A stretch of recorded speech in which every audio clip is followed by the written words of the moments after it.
city, but I am tired of the same people, of the same things.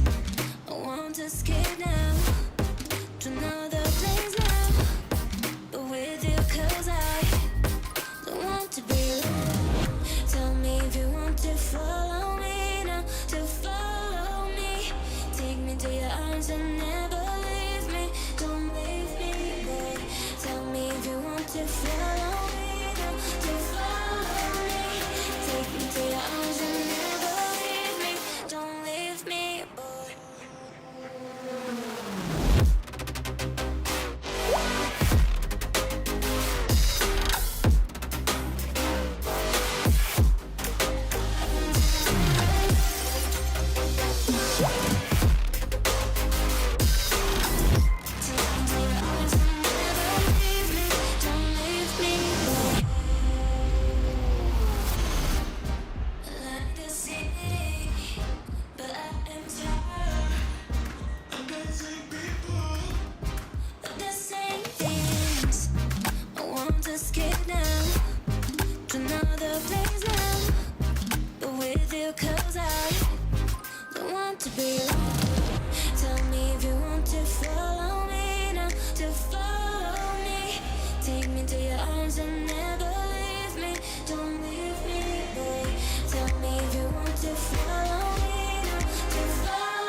Four French drivers at the French Grand Prix trying to win this on the final lap. They're three wide again. Guillaume down the inside.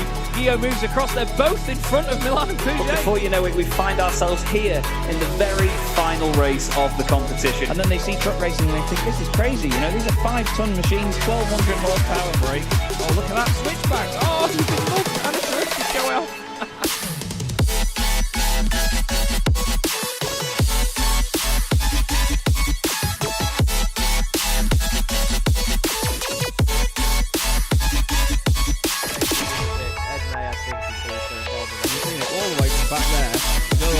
Gregory now, I love it. 10.5 minutes gone. Senna Lanson tries to go for the race lead.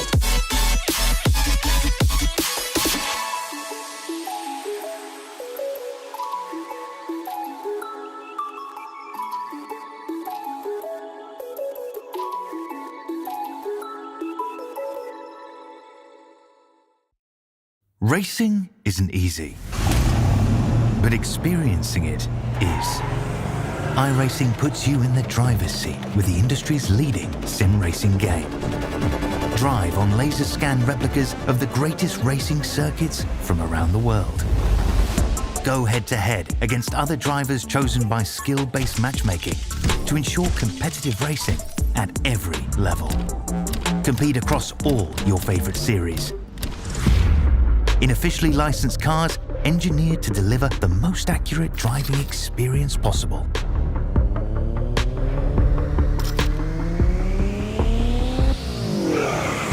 Join a race or host your own with players from across the globe. Race against the computer or in a league with friends.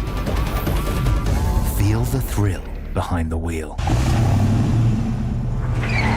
Visit iRacing.com.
Good evening, everybody. Good evening and welcome to Chaz Draycott Media and welcome to the Sim Racing Magazine GT4 Challenge.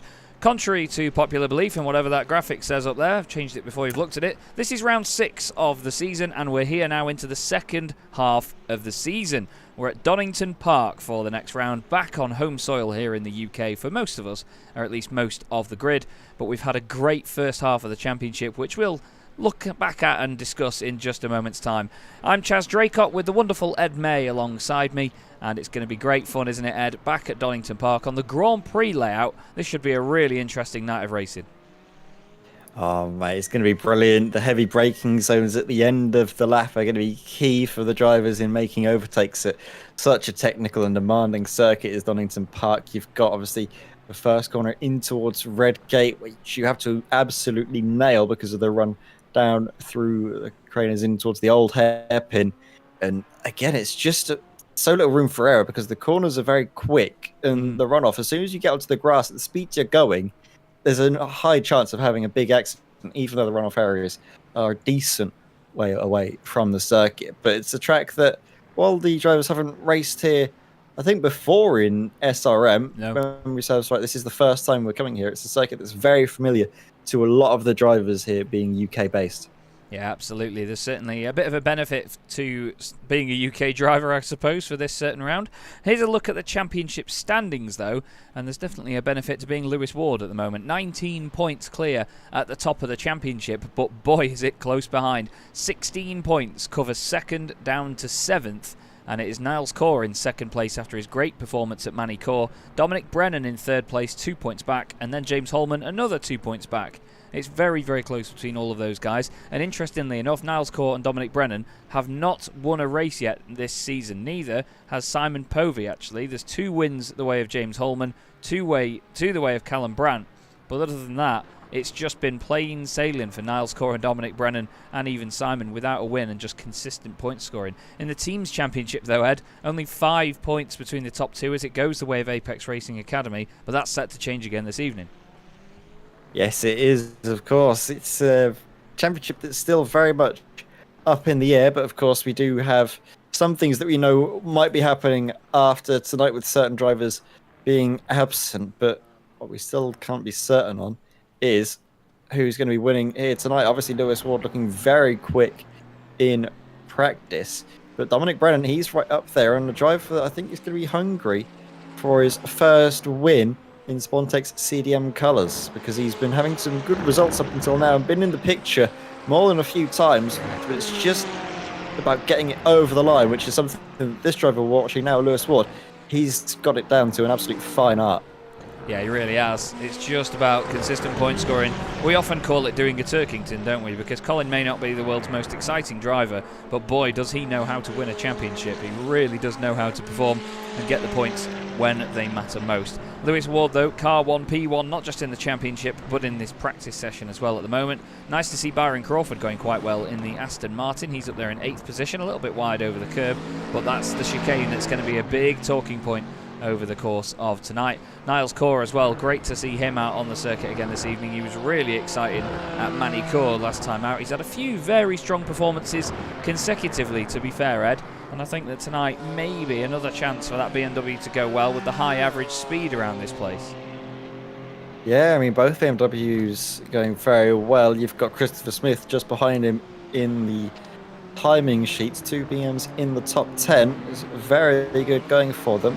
As well, Oliver Cardine isn't doing too bad himself after being a relative newcomer, I believe, to the championship. He's been certainly a driver to keep your eyes on at Magny-Cours. He managed to get a very good result, wasn't he? I think he was in, was it 14th in the end, I think? Yeah, he was inside the points by a good few places, so yeah, absolutely did a great job on his first appearance in the championship. Johnny Elia is up there in 5th place in the Mercedes as well. Second highest Mercedes in the field. Great to have Johnny back with us in this glorious 11/10 racing team machine. It's similar to the livery they run in real life, actually, on their Ford KA in the Enduro KA series here in the UK. And Guy Edwards is another interesting one, actually. He sits 7th in the championship at the moment. He's the highest placed driver that hasn't been on the podium. Everybody in the top 6 has had at least one podium finish. There's not actually There's an interesting statistic. There's no drivers with just a single podium finish this season. No one's ever been on the top step just once. Everybody's been on it at least twice. That's bonkers. So Guy Edwards is the highest place without a podium on 70 points. He's 35 off Lewis Ward, which, to be honest, considering that Lewis has had 4 podium finishes and a win, shows you again how consistent the RD Sim Sport 2 driver is.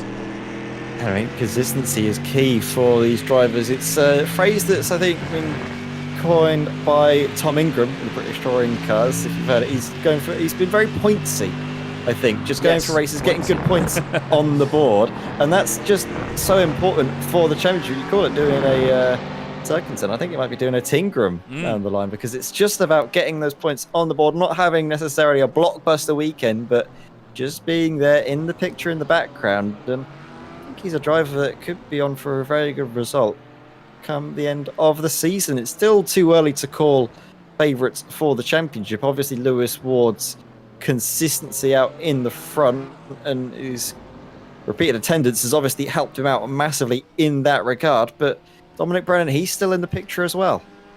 Yeah, Dominic Brennan certainly hoping to get that first victory.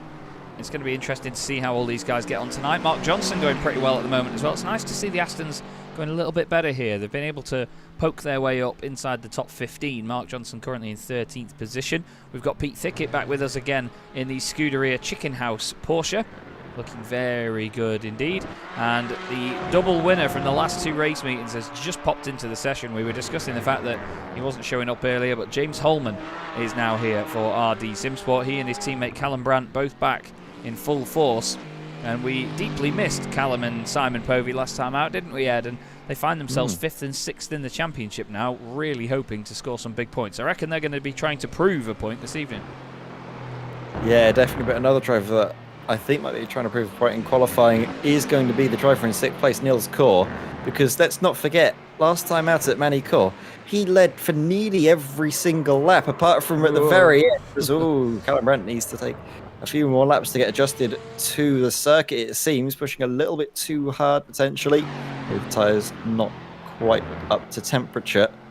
Needs to get a handle on the circuit fairly quickly though, because qualifying is just a few seconds away. That's not what you want to have coming into such an important session. Yeah, for sure. You need to be able to take that confidence forward into qualifying, as the session now will come to an end. All the cars and their drivers will disappear, and there they go.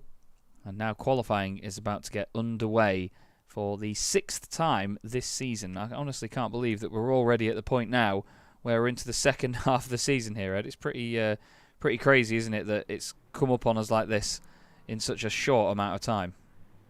Yeah, and just think in less than a month's time, the season will be over. We've had, obviously, the few-week break at the start of the season, transitioning between the American to the European rounds. And from now on, it's just weekly races, one after the other. And I think it's going to be just sort of, is it mid-August when we're going to be bringing this season to a close? Yes. So drivers are going to be having to savour the laps while they can, because before you know it, it'll be over. Oh yeah, it'll be over in a blink of an eye, honestly. It really will be. It'll just suddenly be all down to a final round. And I mean, we may even get, obviously, Lewis Ward taking the championship victory before the season is out. I'm not sure whether anyone will be able to get back with him in touch, let's say, with more than one round to go. So we'll keep our eyes out for it. Yeah, the thing I'm interested, though, is actually, in respect to Lewis Ward, is that he hasn't been consistent on the last couple of races. He had a bit of an incident at Magny-Cours. The tyres started to fade away from him. He had that big sort of misjudgment onto the brakes. I can't remember who he went into the back of now, but I remember that he was certainly struggling a little bit out there. So while he's been consistently scoring points, it's not been plain sailing for him. I'm starting to wonder if the challenge of trying to defend the title is starting to weigh a little bit on him. And obviously with the rounds coming thick and fast, you don't get the same amount of time to prepare as you had last season when the races were sort of every other week.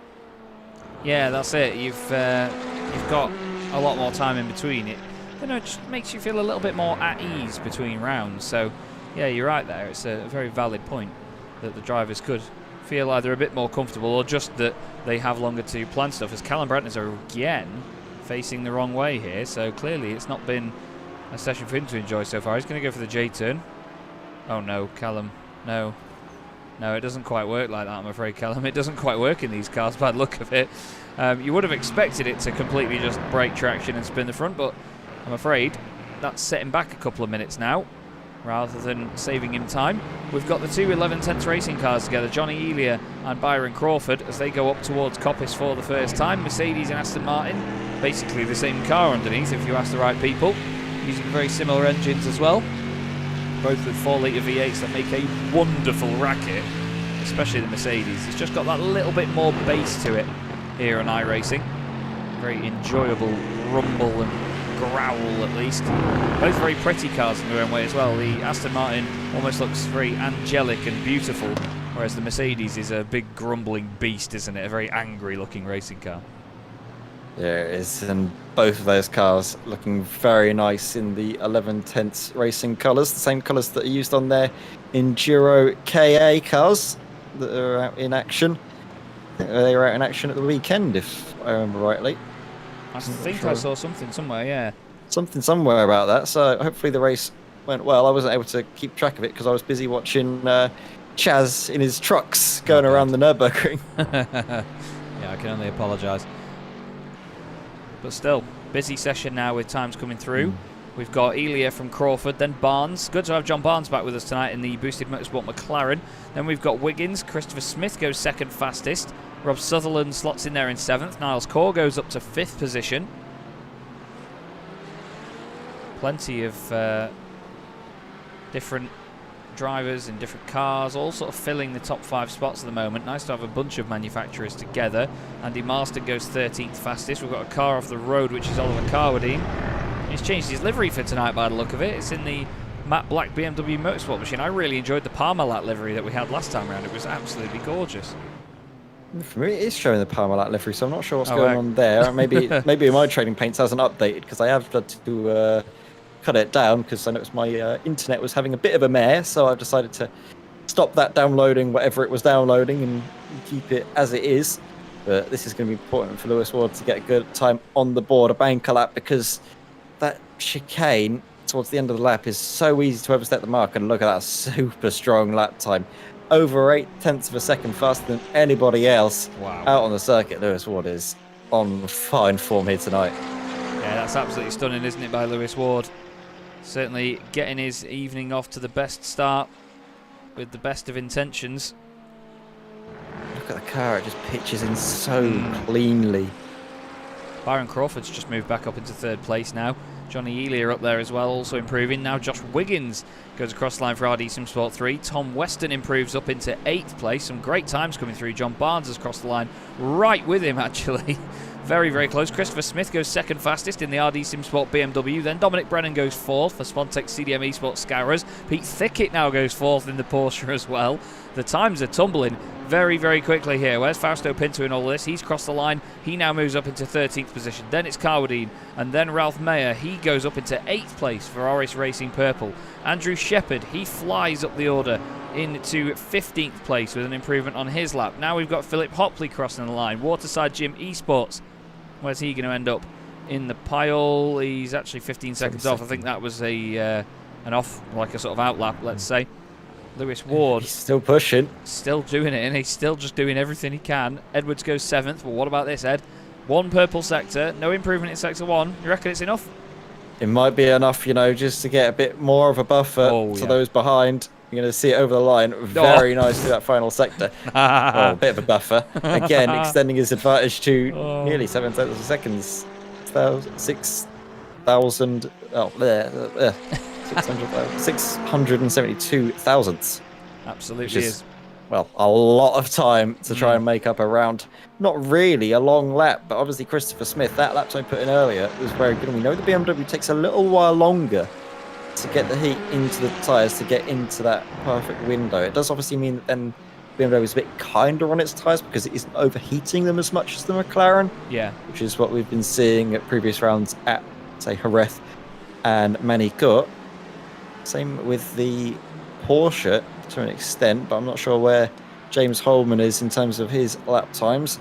Thicket proves up to 4th position. So it's an all Porsche second row, all Porsche actually 3rd, 4th and 5th. But James Holman doesn't set his lap time and actually comes into the pits, maybe to change tyres and get back out there for the second half of the session. Yeah, just literally hitting halfway now. Callum Brandt's first time on the board is a 1:35.168. He's not clicking with the car at the moment. I don't think he's had much time to get any practice in, to be fair to Callum. We've had a discussion before that he's been very, very busy, so I know that... Whoa, goodness me. Oh my God, who was that? Was that Andy? Andy goes absolutely flying off to the right-hand side of the circuit. Heinz Mayer's had an off as well in his gorgeous Orris Racing green machine. Hats off to Heinz, actually, and the rest of the sponsors. We'll go through them in just a moment.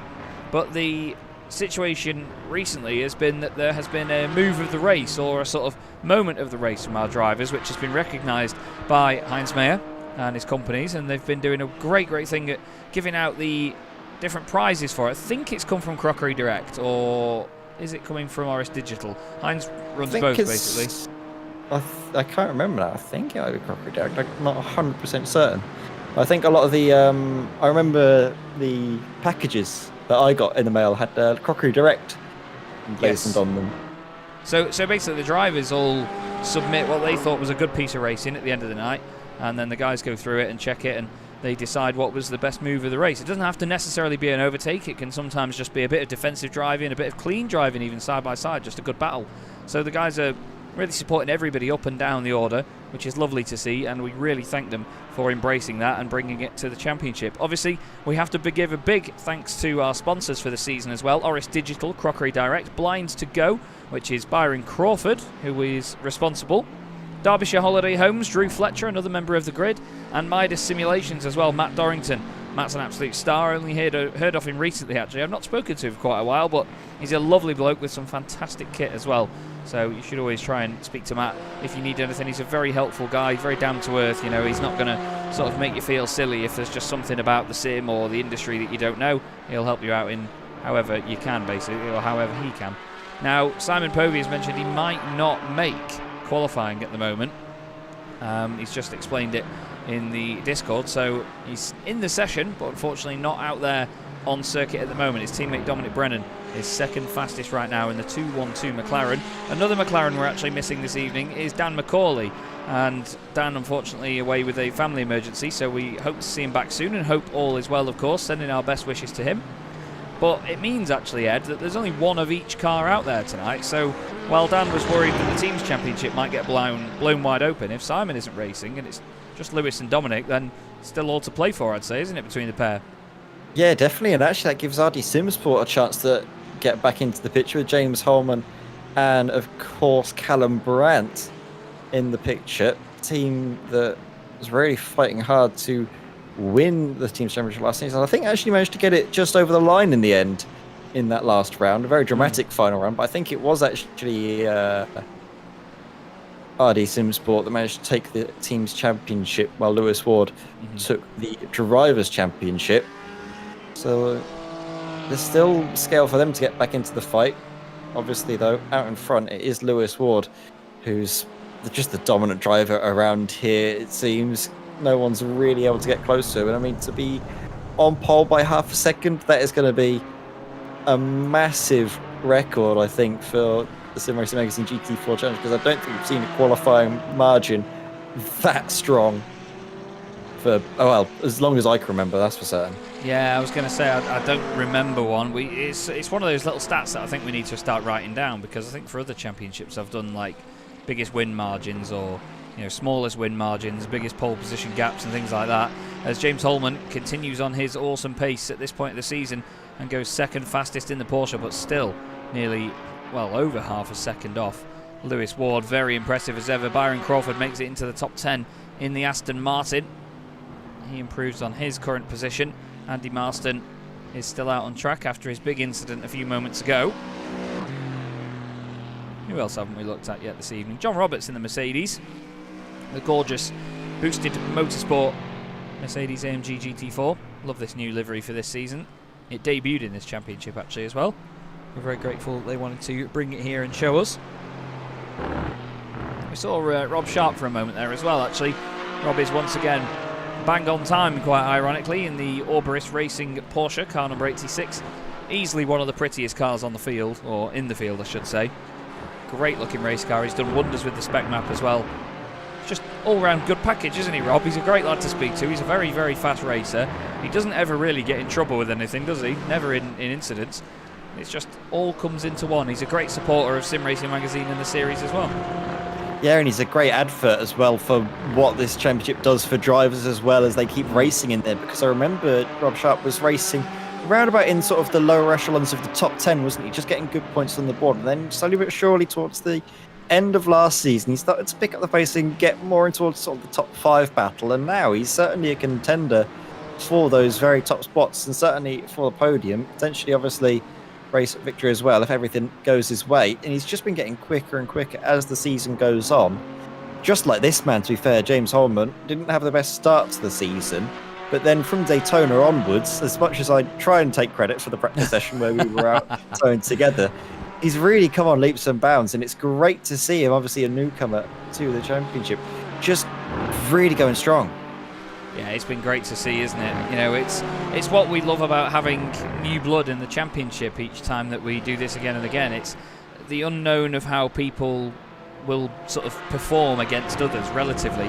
You know that drivers are fast. You know that certain drivers sometimes don't have the same pace all the time, but it's when you put them all against each other that you really find out where people's talents lie and where they can be quick and where sometimes they may be pushed too much. You know, there's certain drivers that are really good in qualifying, but maybe not in terms of playing the long game with the race. And then there's other drivers that do the opposite. You know, they may not be the fastest in qualifying, but then they really save fuel. They know how to work a strategy, and they know how to just win races. You know, it's a lot of elements to this championship really, because of the 40% fuel limit. It means that drivers aren't just rated on out-and-out pace. You know, they can do so much in winning a race with strategy. I like how you say that while looking at the 27 of Callum Brandt, because what was it you saw at the start of the season where Callum Brandt qualified, I think, about in this sort of position towards the sort of lower points of the top 10, around about 7th place, and then we were wondering, what's going on with Callum Brandt? Is he just not enjoying the circuit? Is he just a little bit off the pace all of a sudden? Has something happened to the Mercedes? And then it was just a masterclass of strategy to go longer, make it to the halfway point, and take the race on just one stop while everyone else made it on 2 to take the race victory. Maybe that's what we could see from Callum Brandt here tonight, but like you said, he hasn't had enough time to practice, so I think it's about getting his iron. And there as the checkered flag falls, he won't have any further attempts, and he was wide of the mark there in towards the Melbourne hairpin. So I think this is going to be qualifying session over, and 7th being the best that Callum Brandt can really expect from qualifying here tonight. As Fausto Pinto comes over the line, doesn't improve, stays 17th, but top 3 certainly all very close. And out there on the circuit now, as James Holman does have a purple first sector, so keep your eyes out for that Porsche. It might be a late improvement to get to the top of the pile. John Barnes just about to come around the final corner. He's going to go straight into the pit lane. Mark Johnson is next up in the Aston Martin. He also goes into the pits. Then it's going to be Andy Marston in the McLaren. Powers out of the final corner. James Holman's going to be just behind him, so we'll skip to him in just a sec. You may see him come through the last corner, unless he's backed off from it, I'm not sure. No, here he is, out of the last corner in the little Porsche, trying to go for pole position. Think it's just not going to be enough.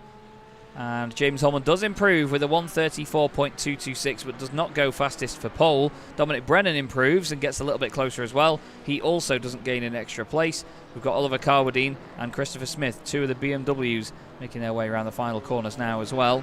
Hats off to everybody in the chat, and hello and good evening. Jakob Szymanski, Martin Kenyon, Mark Russell as well, good to see you, mate. White Van Gaming, Drew Fletcher, and FreeM UK 666, or Free Me, or Free Mem UK. I'm not quite sure what that's supposed to be, sorry. But still, session is now over, and no improvements for these guys by the look of it. Christopher Smith remains in 5th position for RD Simsport. Lewis Ward is on another lap, but I think it's more of an in-lap. Guy Edwards doing the same. There is Lewis Ward coming around the final corner, and that's an all-important championship point, isn't it, Ed? That's the thing. You've got to think about how this plays out in the long run here. Yeah, I mean, there's plenty of points on offer for the remainder of the season.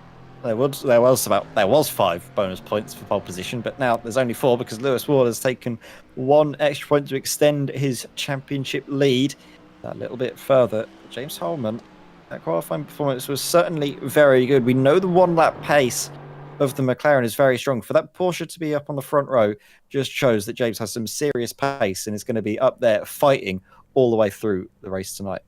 Yeah, he absolutely will be. James is a very accomplished Legends racer as well, so he certainly knows how to wrangle a car, especially if it's not behaving itself. He knows when to crack the whip. Lewis Ward takes pole position and a championship point for round 6 of the Sim Racing Magazine GT4 Challenge, with James Holman, as we discussed, alongside him. Dominic Brennan next up with Rob Sharp joining him on the second row. Good qualifying for Rob there. He'll be really pleased with that. Christopher Smith and Pete Thickett make up row 3. Good to see Pete and Chris both up there as well after a couple of rounds where they were inside the top 10 but maybe not pushing the sort of heights that they would have liked to. Callum Brandt and Johnny Elia make up the 4th row of the grid. They're definitely both going to be pushing forward in the early stages. Same goes for Niles Core. And Guy Edwards, I think it's going to be another under-the-radar performance by Guy, and there is nothing wrong with that. He's perfected it so far this season, so I look forward to seeing what he does here. Then it's Byron Crawford and Josh Wiggins on the 6th row of the grid, followed by John Barnes and Ralph Mayer. Then we have Tom Weston alongside Rob Sutherland for Scalant Pro Driving, and then RD Simsport 3. Then it's Fausto Pinto alongside Oliver Carwadine in 17th and 18th. Mark Johnson and Heinz Mayer round out the top 20, ahead of John Roberts and Andrew Shepherd. Next up is Martin Kenyon with Jakub Szymanski in 24th. Philip Hopley is 25th. Andy Marston 26th, and I can tell you that Simon Povey has formed up at the back of the grid in 26th, so he's going to still try and get some points, but I don't believe that we're going to see him right near the front in the early stages. But here he is at the back in 27th. It's all about managing your patience here, isn't it, Ed, and making sure that you don't overdo it when trying to go past, without any disrespect to anybody, a bit of slower traffic, let's say. Yeah, absolutely. I mean, Simon Povey's been very good at that in the past. I think I remember him having some good races from the back in season 1. So maybe we'll be seeing a similar performance here, but Donington Park is going to be so scary coming towards Redgate and then down through the crane of curves. I do worry about James Holman being around on the outside because it's so easy to get muscled out of the position coming into turn 1 and then all through the crane of curves and in towards the old hairpin. It's just a bit of a bun fight, really. It's so difficult to really assert yourself onto the circuit without being involved in an incident in these opening few laps. Yeah, you really need to be tidy and careful. Make sure you don't overdo it anywhere. And it's easy to lose sight of what you are doing yourself as a driver when you're focusing so much on the other cars around you. You know, you lose relative idea of what your lines are and where you want to be braking and how you want to go about taking a corner even. You know, the simple fundamentals can easily leave your head when you're focusing on, well, just how you are racing the cars around you.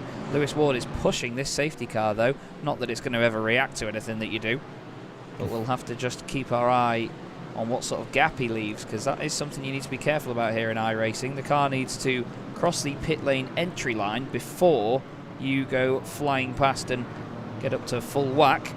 But here we go then from Donington Park, and round 6 of the Sim Racing Magazine GT4 Challenge is underway.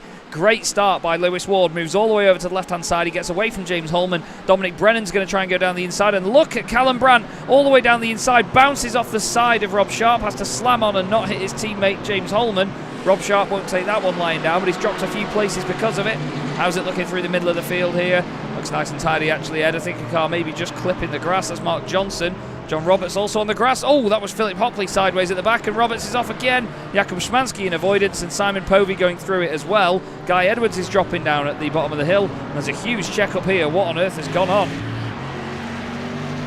I have no idea, but that's not what Guy Edwards was hoping for. Like you say, he was hoping for an under-the-radar performance, but already Simon Povey, who started from the back of the grid, is up ahead of Guy Edwards, who started up in the top 10, which just sort of shows the contrasting fortunes for the two drivers. He's going to fancy a little bit of look up the inside in towards McLean's, but out in front it's a McLaren 1-2, not a team 1-2. It's the Apex Racing Academy driver Lewis Ward ahead of the Spontex CDM Esports Scourers driver of Dominic Brennan, with James Holman in the background, as Johnny Ely is having to take a trip across the gravel, and he's going to have a hefty slowdown, so he's going to lose so many positions coming in towards the Melbourne Loop. And it was contact with his teammate Byron Crawford as well that caused it. The two of them getting very friendly on the brakes on the way into the chicane. It's getting friendly behind as well with Rob Sutherland, Oliver Carwadine and Tom Weston. Bit of a kick out of the rear there by the Aston Martin of Rob Sutherland. We'll come back to what happened at the start of the lap in just a moment's time. We'll let everything settle down slightly, let everybody get into rhythms and all sorts. There's Simon Povey making his way through from the back of the grid, up to 20th place already. So 7 spots gained on the opening lap. He's now got Mark Johnson's Aston Martin right in front. Mark moves to the inside. Simon's going to go around the outside, tries it late on the brakes into Redgate. Big send there by Guy Edwards as well. Simon was just cautious there. He knew that Mark was going to give him room. Simon gave him room as well. Really respectful stuff between the two. But near the front is James Holman with a queue of cars actually behind him. Not that you can tell from that angle, and not that you can tell from that one because it isn't there. It's actually Christopher Smith that has them behind him. Apologies. God, the BMW seems loud today. But we've got Callum Brand, Pete Thickett, Rob Sharp in there as well, and Niles Core. I know that Rob won't really appreciate the move by Callum at the start, but maybe a bit of pressure there, Ed. Maybe Callum feeling like he has to make these moves and get on with it a bit more quickly. I love that from Callum Brandt, though. That little move up the inside, it was punchy, but it wasn't aggressive. There was a gap there, and he went for it. I think the Porsche had turned in, expecting to have the room on the inside, and wasn't really aware that Callum Brandt was having that much of a run off the starters. Talking of runs, look at this by Rob Sharp on Pete Thickett. Scooter Chickenhouse defending from Orris Racing. Around the outside, maybe looking for a switchback, but has to be wary of Niels Gore, who's waiting in the wings. A little bit of a tap of grass on the exit, but Rob keeps it under control. Then all of a sudden, the attack has to switch to defence. It's all the way around the outside. Is he going to get it done, Niels Gore? Not quite. He tried his best. Sadly, though, the BMW struggles a lot in those corners. It punches well out of the corners, but to fight all the way around the outside, it's not where that car is going to be at its strongest. We're going to have a look here at what happened to Philip Hopley in the opening moments of the race, because he was one of the first cars that we saw sideways across this circuit. So he's left quite a gap in front to some of the drivers around him, just hoping to avoid some of the carnage, I imagine, up front.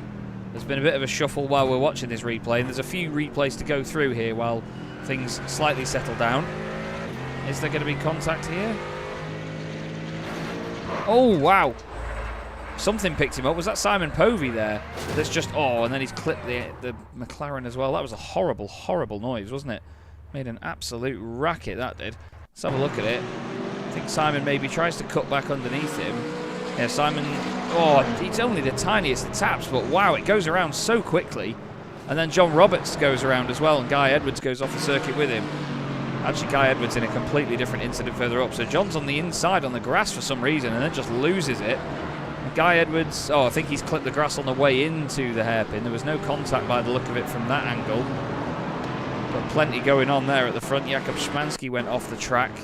I think he went off actually in avoidance, didn't he, of John Roberts.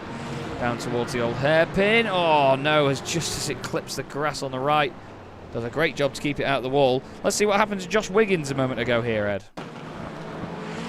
Look, the replay isn't quite loading for me, so you'll have to talk it through for us. Just overdone it on the chicane and clips the curb on the right. Just taps the wall the slightest bit as well. Martin Kenyon and Andrew Shepherd also had a drama after this, side by side in turn 1. Martin's just not left enough room down the inside there, and the two of them both go spinning. Simon Povey has also been off the circuit for a few seconds. Throws it up the inside of Oliver Carwadine. And, he smacks into the side of 990 Ralph Mayer. And again, comes back to that point, Ed, that it's just very easy to just overdo it, isn't it, when you're focusing on the cars around you and just miss your braking point, for example. Yeah, very rare misjudgment, though, from Simon Povey. I was talking about previous races, he's been so calm and collected pushing through the field, but he knows he has the team's championship to fight for. Obviously missing out last time around Magny-Cours. Maybe he's also annoyed that he missed out in qualifying and is just pushing a little bit too hard to try and make up for that last time, and sadly it's coming back to bite him. Hopefully that hasn't done too much damage to the front of his car, though. He seems to be going alright. He's got back up into 18th place, only Heinz Meyer separating him from Guy Edwards, who himself is having a good charge back up through the field after the earlier incident down in towards the old hairpin at the start of the race. Out in front, though, Lewis Ward is managing to build his gap to Dominic Brennan. I think maybe Dominic Brennan is starting to struggle a little bit, and James Holman is putting the pressure on him because look at it now coming in towards Redgate. I think if they're going to try and work together here, James Holman has a bit more pace and is likely to go up the inside into the lead, and that's exactly what Dominic Brennan's done. He's not fought that position whatsoever. They said, right, you're quick, let's both catch up now to the race leader and try and make something from tonight. James has plenty of pace behind him in the Porsche, and as well, I think with the track temperatures being decently warm, you can see it's a very sunny evening here at Donington Park.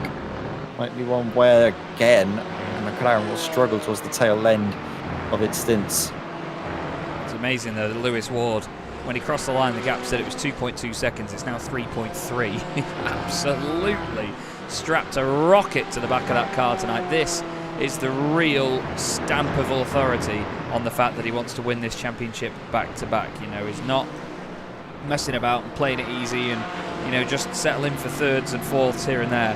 He is absolutely sending it, is Lewis Ward, and he knows the McLaren's going to chew its tyres compared to the other cars, but he's using it while he can. He's not saving those tyres at all. He's not thinking, right, you know what, this thing's going to eat the tyres, so I'm going to make them last a bit longer. He's just going for it for out-and-out pace, because that's what the guys can't seem to really match him on, and he's certainly making it work at the minute. This was a bit of a swap there between the two 11th and 10th cars as Johnny Elia goes past Byron Crawford. Tom Weston and Rob Sutherland still having a scrap here at the hairpin. Oh, a bit of contact between the two, and they both spin. Oh, I'm not sure who was more at fault there, really. There was just a lack of room on the inside, but then Rob going a little bit deep as well. I think they just magnetised towards each other, didn't they, Ed? Yeah, it's just a case of a misjudgment there. You can just see the cars trying to stream past. Oh, it's hard to get I think that. maybe it's the RD Sim Sport car just going a little bit too heavy into the corner. Potentially, I think it was just Rob Sutherland. He pushed his luck a little bit too much. Yeah. You can see he's taking too much speed into there, and I think even if he didn't make contact, he would have almost gone into the grass on the other side, and I think he's just trying to spin the wheels to get it rotated and facing in the right direction. This is it. Just see Guy Edwards. Look at that evasive action. Oh, and he gains and as a two result places. of that, he gets two positions. Just like being aware and arriving at the right place at the right time. Picked off two, easy as you like. Simon is also going to get a great view of this. He sees the incident early on.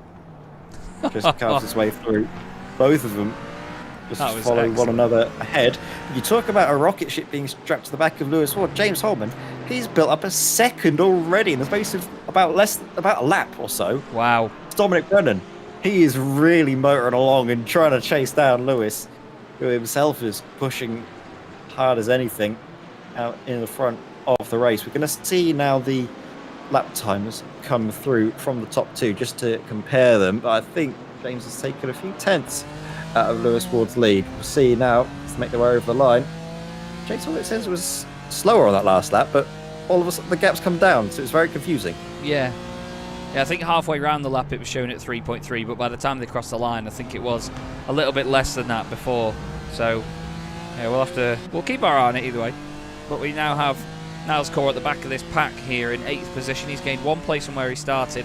He's got Rob Sharp in front of him, then Christopher Smith, then Pete Thickett, and then Callum Brandt just at the front of this pack at the moment, holding on to 4th position. Callum's gained 3 places from where he started. Rob Sharp has lost 3 from where he started.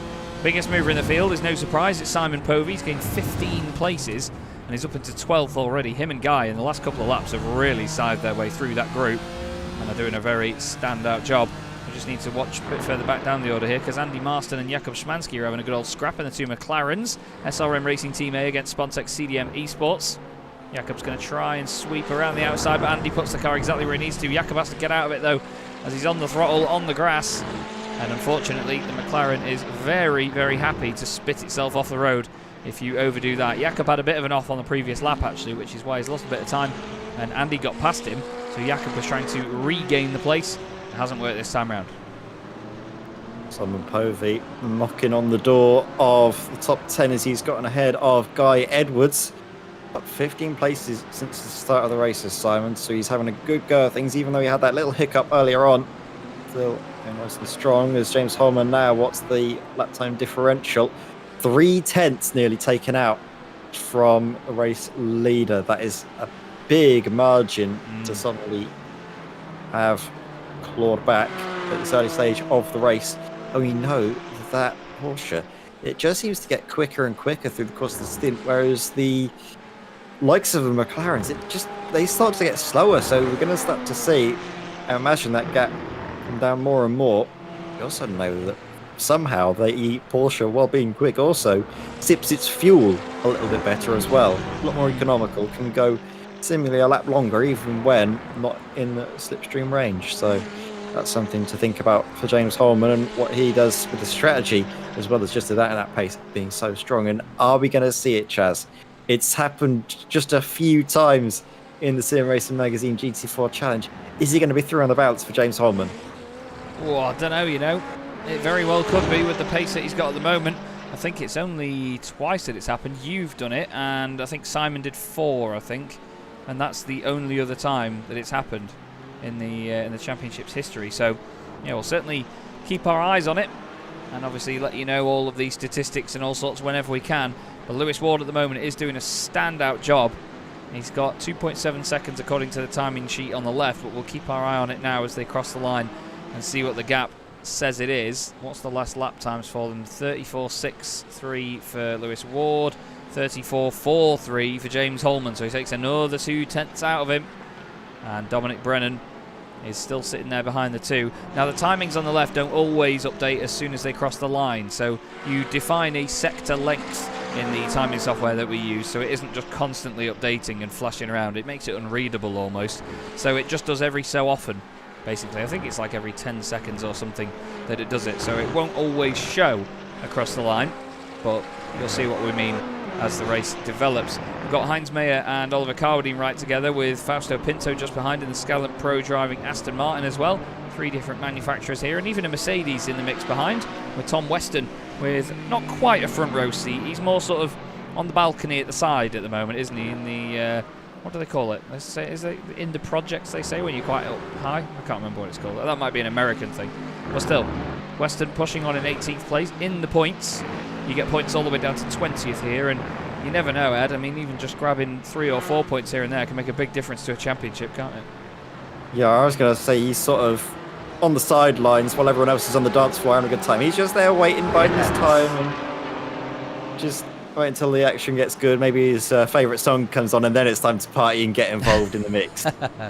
We'll see, though, of course, later on in this race. This is the sort of racing, though, you get at Donington Park, isn't it, Chaz, where you get these sort of feisty little trains, and because of the way the circuit is, you need to leave a lot of space up the inside to take the optimal line. Same to here. Look at the amount of space you leave up the inside to cut in towards the Melbourne Loop. It gives plenty of chances for drivers in those trains. Try little cheeky moves up the inside, especially into places like McLean's, as well as in a sort of an overtaking opportunity going up the hill after Old Haulers, where drivers just try cheeky little moves, don't they? They see gaps opening up and go for it, and sometimes catching others unawares. This is a very early pit stop there by Heinz Mayer. Yeah, not quite sure what he's done there. That looks like he's just pulling over to get out of the car, that.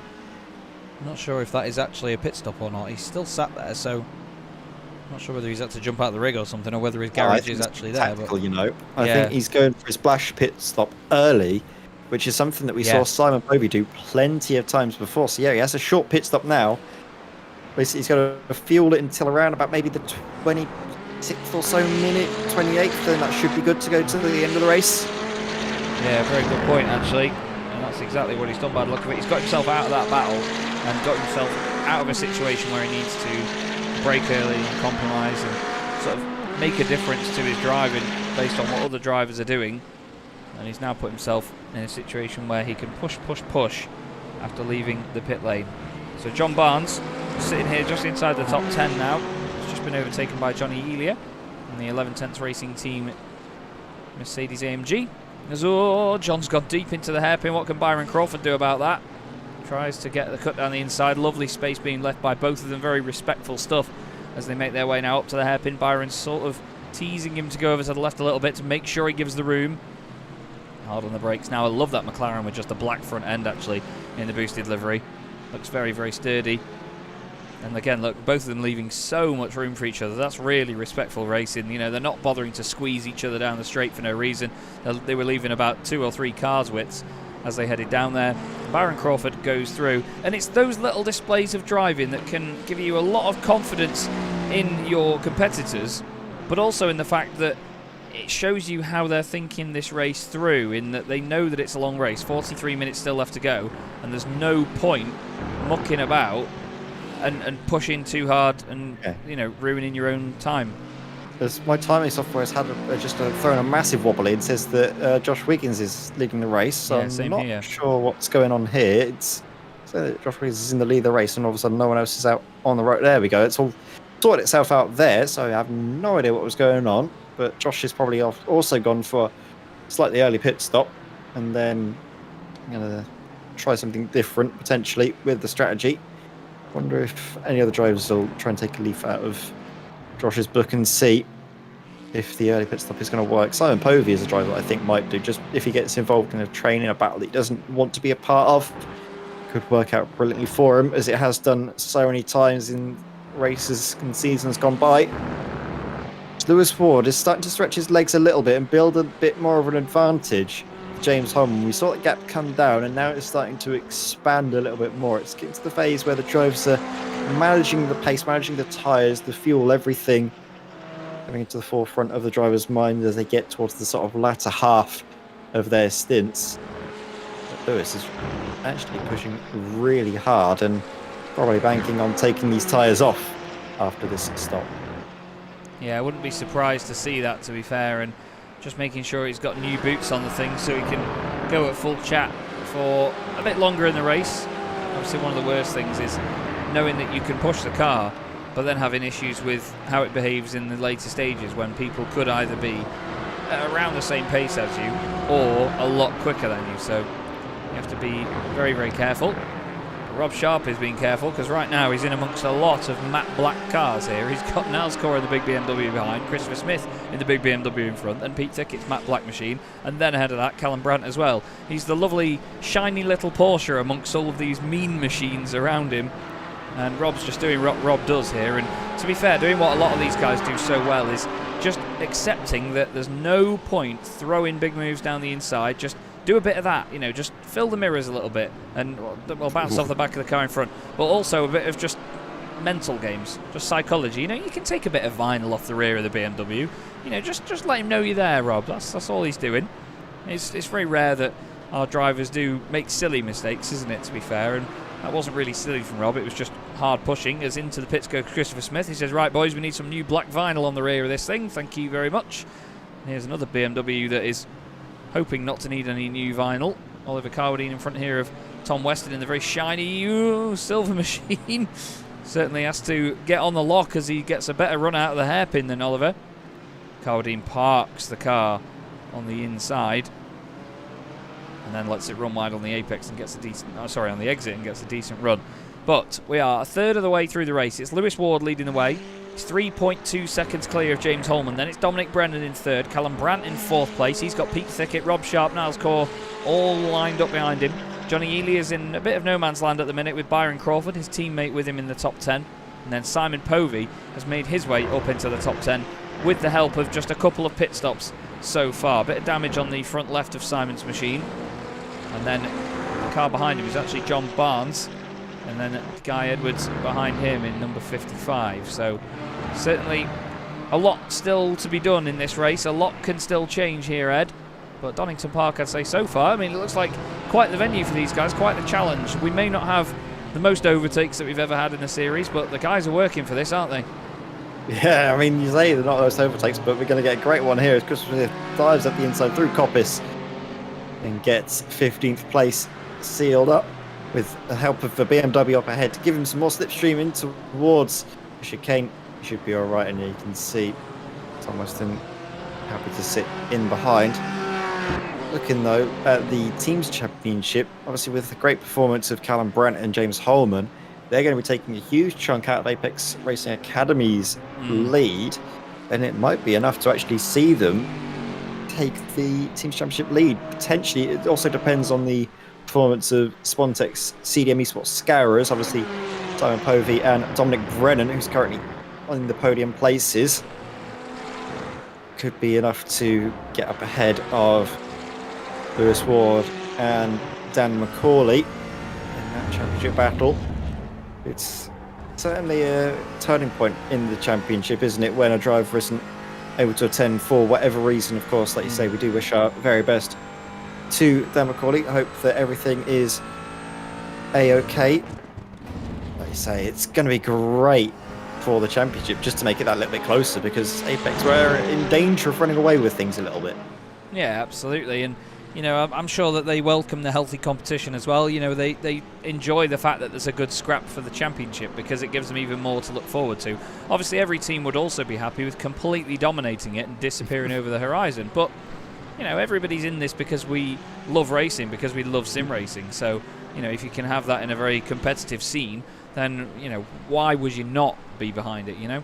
So yeah, I've realised I've said you know quite a lot there. I'm sorry. I'm certain as well that, like you say about friendly competition, that a few drivers would be happy if maybe one of the competition wasn't there tonight, and it would be Lewis Ward, because he's got a healthy lead, doesn't he, in the sort of drivers' championship with the extra bonus point. He now has a 20-point lead, which will only be growing after tonight, unless, of course, James Holman will get up into the picture and maybe take a few points off him. The RD SimSport driver is on 82 points compared to Lewis Ward's 105, so a race victory would certainly do him no harm in his pursuit of that top spot. But it's so close, isn't it, actually, from second with Niels Kaur, third Dominic Brennan. It's 86 points for Niels Kaur, 84 for Dominic Brennan, and 82 for James Holman. So it's so close for second place in the championship. Yeah, just 4 points between them. It's absolutely remarkable, and there's 7 points between second and fifth as well, with Simon Povey in the picture. So plenty can change in this championship. It's 25 points for a race win, and then after that it is 22 for second place, then 20, 18, 16, and then the remaining 15 positions are only separated by 1 point each. So it's quite a generous point system for race victories, but at the same time it means that because it is so close together, people don't absolutely run away with it like they did in the opening series and the opening running of the championship, where you got anywhere up to 50 points for a race win. Lewis Ward in the pit lane then makes his way down. You can see Andy Marston making the use of the huge bumps here in the garages. Dominic Brennan also in, Callum Brandt also in, Pete Thickett into the pit lane too, same with Rob Sharp, Niles Kaur. That BMW sounded amazing as it got on the brakes there. And what I always forget here, Ed, is look how downhill the start-finish straight is at Donington Park. It always feels like you're going steeply uphill into turn one, but it's actually flat because you're going downhill down the start-finish straight. It's mad.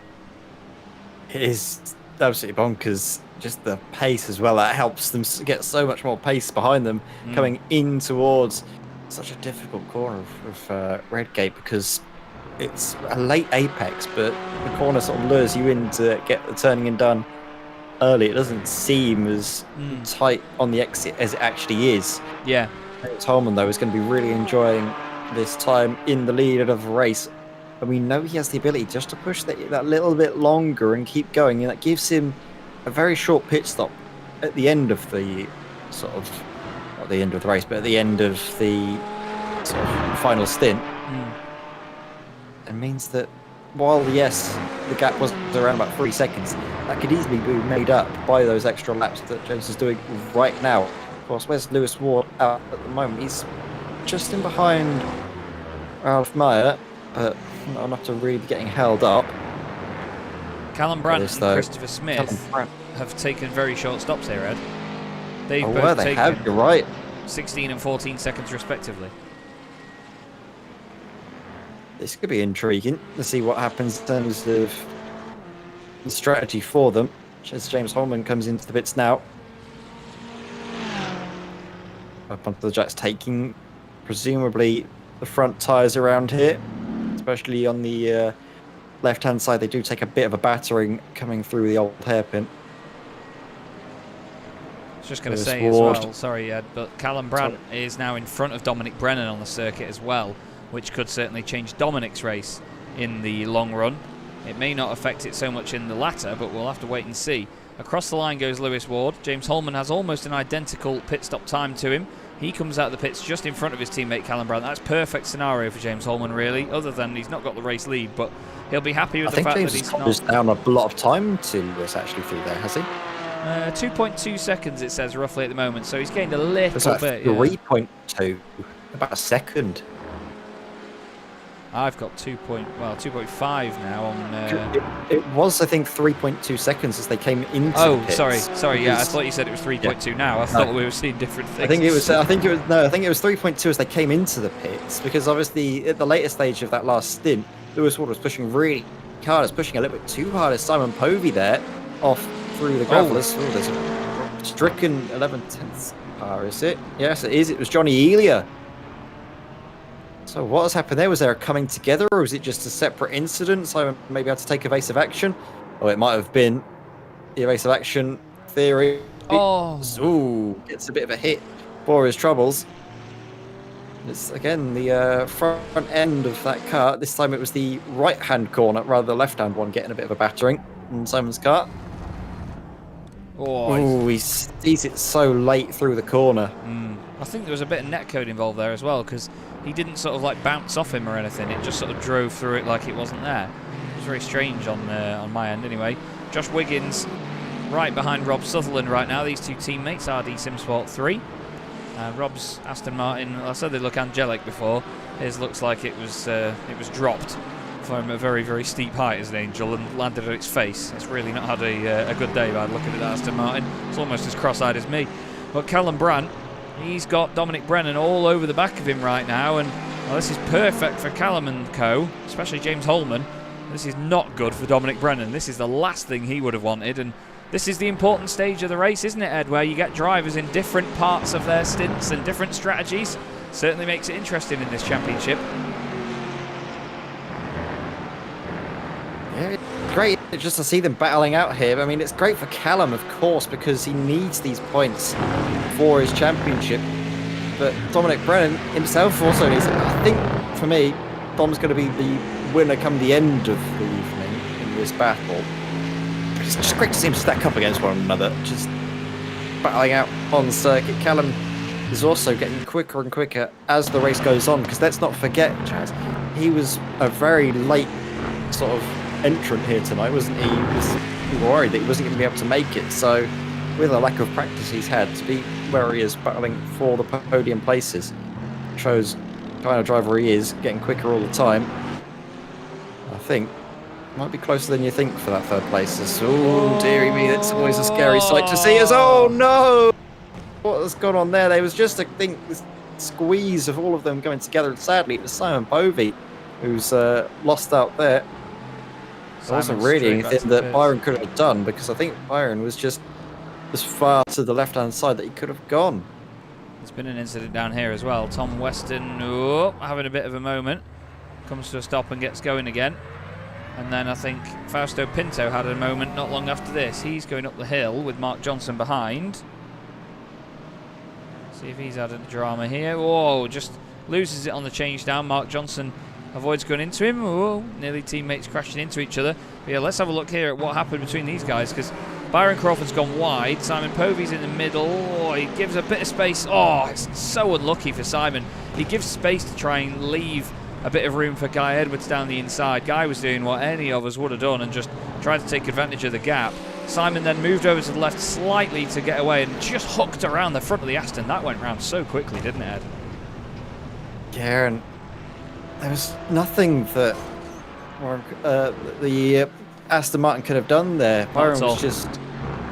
He couldn't have gone off the circuit at all. It was just, like you say, it was the hooking around, and I think Simon's just more annoyed at himself more than anything else, because he knows that, at least if he doesn't know now, he will know watching it back, that it was just one of those things, one of those racing incidents that can happen when drivers go 3 wide around here. Yeah, for sure. I mean, they were just pushing their way through the field, weren't they? Not quite literally, but Guy and Simon had a fantastic recovery drive through the order, and unfortunately it's all come to blows now, and the frustration as well is going to be mounting, because it was just after, well, a lap ago where Simon had that incident into the first corner. Yeah, definitely. It was a red rag to a bull, that one, I think. But nothing that Byron could have done, like we say. And Well, down the inside, Guy Edwards went, and he would have done any of us would have done the same. We had a very similar incident actually recently in the Goodyear FIA European Truck Racing Championship, where 3 drivers were all side by side. One of them saw a gap down the inside, filled it. Not all of them even knew they were 3 wide, and then there was a coming together. It's just part of racing, I'm afraid, sometimes when they are so close. Philip Hopley's race, I think, has just come to an end. He's just hopped down to the pit lane after going off the circuit. Here's Callum Brandt, but look, right behind him, Dominic Brennan trying to grab that 3rd position, throwing it through. And he's So in certainly front, pushing on. Lewis Ward's pace is obscene. He's got that gap to 3.6 seconds when last time we were talking. It was about 2.3, 2.4. So he's just been, like you say, the rocket ship has been remounted, I think, at that last pit stop to the back of Lewis Ward's car, because he's really going on strong. Yeah, he's really pushing, isn't he? Doing everything they can, and this is the thing. It's been able to keep up this pace and this capability all the way through the race. It's so hard, because the championship just gets better and better all the time, quicker and quicker.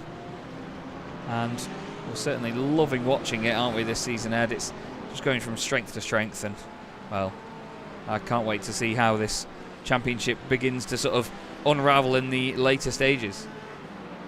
Yeah, I mean, we're already starting to see a little bit of unravelling in the Teams Championship with the Spontec CDM Esports cars losing some points there on account of Simon Povey's incident. So all of a sudden, now RD Simsport gain a few more on the competition. And if it stays as it is, they're going to be getting a good haul of points with 2 cars up onto the podium. It might not end that way, of course, because Callum Brandt did have a shorter pit stop compared to Brennan in behind, so we'd like to see those positions swap around, which is also partly, I think, the reason why we aren't seeing Dominic Brennan push too aggressively to try and take back 3rd place.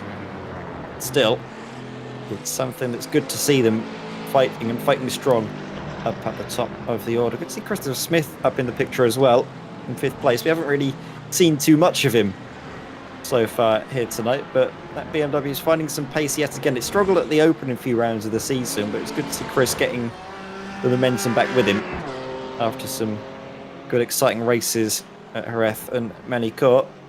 Donington Park seemingly a circuit that he's very much at home and comfortable with. Yeah, that's it. It's all about being comfortable. You know, if you can really get on board with the car and you're at a circuit that you properly enjoy, it just comes together so naturally for you as a driver. But we often see that drivers will have a definite bogey circuit where they won't be able to get as much out of it. And even just when it comes to strategy as well, if you know the circuit well enough to benefit from a tiny little detail that you know maybe about a pit entrance or even a pit exit, there's so much that a driver can pick up on and use to their advantage. So yeah, I'm certainly wondering what they can do with the final few circuits of the championship, because we go to Spa-Francorchamps next time round, then Hockenheimring, Red Bull Ring, which has always been an entertaining race in the series, and then Imola is the finale. And I know a lot of these drivers really, well, obviously we all love Imola. Imola is a legendary place to go, but I know a lot of the drivers don't quite enjoy racing it because it's going to be mighty tough over some of those curbs. Oh, I love Imola. I'd be so gutted that I'm in the comms box for this one, because I missed out in season 1 of racing around that circuit with my university exams, I think, were going on at that point. So I wasn't able to sort of dedicate the time to practice and everything. I had sort of revision that I need to catch up on, so I couldn't really, sadly, attend. Obviously, it all worked fine. I graduated and got my degree, so it was not for nothing, but still, it was very frustrating for me because I really loved Imola, and I've always gone well around that circuit in various different championships. So it really, really hurt me to not race around there. But I'll be absolutely loving to see the cars go around there in anger at full chat. And maybe if there's some practice sessions on in the week, I'll see where I can stack up again. Maybe if I can help out James Holman a bit more, give him some more slipstreaming, he'll be able to get some more race victories at the very end of the season. We look here at Josh Wiggins. I just wanted to try and keep an eye on him because he's blinking in and out quite a bit. And we've had a few drivers have that so far this season. I mean, James Holman's blinking was the sort of talking point of Daytona almost, because it was getting to that sort of point. Josh Wiggins has only had moments of it over the course of the race. But the thing is, as a driver, as James Holman had as well at that race, you never really know that it's doing it when it's sort of flashing as frequently as that. You don't see all of the other cars disappear unless you've really had a serious disconnection for quite a while. They start moving around a little bit, But it's only when the whole field disappears that you know there's a major problem. So hopefully Josh Wiggins blinking doesn't affect anybody else. We'll see how he gets on in the final third of the race as we close in on that. 23 minutes and change left to go. Heinz Mayer is the biggest mover in the field so far, Ed, for Orris Racing Green, going up from 20th, just on the outer brink of the points places, to now get up into 14th. Good stuff from the Porsche driver so far, and his early strategy as well could definitely be to thank for that, because he's ahead of Oliver Carwadine by 7.8 seconds. Yeah, definitely, and he's only about 3 seconds or so back from Josh Wiggins, and if he gets that position, then yet again, the Myers will be, well, again, right on the same bit of circuit to one another, finishing basically first and second to one another. I'm still not sure. I need to keep track of it, basically, the Battle of the Myers, to know who's got more sort of wins in the Meyer battle. Who's the quickest Meyer? Because I keep trying to keep track of it, and every time I think, oh, Ralph Meyer seems to be the quicker one, and all of a sudden it's Heinz that wins, and then it's that little battle that I think is something that's great to have a dynamic in the championship of just seeing them come through. Now, interestingly enough, Chaz, I want to see what the track temperature is, because I think we're getting to the point now where the McLaren is starting to struggle. 44 degrees. The last few laps, James Horner has been able to take a tenth or so out of Lewis Ward. And James needs to take a few more of those out and maybe get within slipstream range to really close down. But it could be a turning point of the race here, where yet again the Porsche, it struggles in terms of the opening pace of the stint in comparison just to the sheer just speed of that McLaren. But now as the stint has worn on, tyres are starting to struggle in Lewis's case. Maybe we're going to see that Porsche become the strongest car out on the circuit. It's something we saw last season, obviously, with the Mercedes of Callum Brandt, maybe just down to Callum's ability to look after the tyres, but also the fact he wasn't in a McLaren, which obviously, as we know, churns through the rubber like nobody's business. I think, though, you might see this Porsche come on very quick indeed. Just going to watch the sector times come through as they get over the line. But even into those hairpins, onto the brakes, it's so much stronger. It has the grip to stop and turn in to pitch it through, whereas Lewis, it has to be a bit more laboured and just sort of let the car do what it wants to do rather than you telling the car what it needs to do. Over the line then, what was it going to be? Last time around, Lewis Ward, a 1:35.2. That's going to be not very good at all. 4/10. That's the time taken out by James Holman there over the line. It's really coming to be a factor, I think, for Lewis Ward of the tyres. Yeah, definitely. It's certainly changing the dynamic of this race. I just wanted to check in on Dominic Brennan as well and see that he hasn't torn his hair out yet, but he's doing all right sitting behind Callum Brandt at this moment in time. There's a car behind them as well, which is Johnny Elia. He's a lap down at the moment. Rob Sharp and Pete Thickett having a great battle in the Porsches. 3 Porsches in the top 6. Lovely to see that after last season, after the Porsche was the car that definitely wasn't the one to choose from, and we only had, I think, 2 in the field. They teamed up for the Teams Championship. This is great to see it. But yeah, Lewis Ward still leads this race. Oh, there's a bit of a moment there for Nels Core in the background. I'd collect the right car, it'd be good, wouldn't it? But yeah, Lewis Ward, 3 seconds in the lead at the moment. Certainly slowing down slightly, to say the least. But I mean, even then, the body language of that car still looks mighty quick, doesn't it?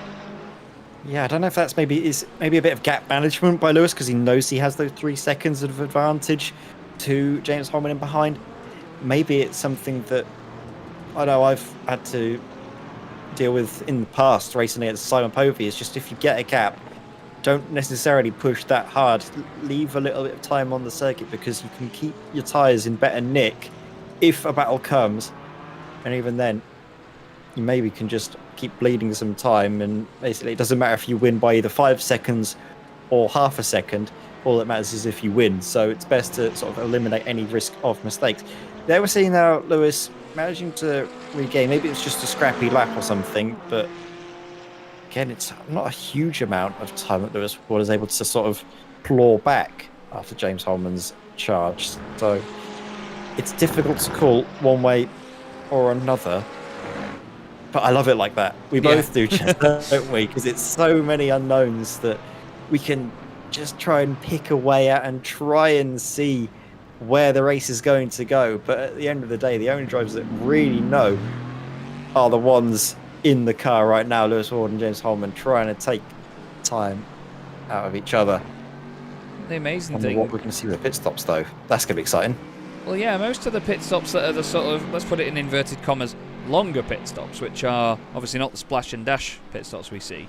They're usually about 23 seconds, and then the drivers take a dash at the end. But Callum Brandt's second stop was 20 seconds, and his earlier one was still a short stop as well. So he saved a lot more time in the pits, and probably fueled that thing to within an inch of the finish line when it comes to the end of the race. So I'm intrigued to see how far he gets on this current fuel as we get another battle with one of his stable mates, Christopher Smith, in RD Sim Sport 2, side by side with Pete Thickett, and Pete sticks it down the inside. And now he's going to hold the inside line up to Coppice. Byron Crawford's going to be watching this as well with great intent. He didn't have his own best experience at Coppice a few laps ago. Ooh, a bit sideways on the exit there. And that's the thing about the Aston Martin, isn't it, Ed? It understeers like a pig sometimes, but then on the exit it'll suddenly surprise you with some oversteer.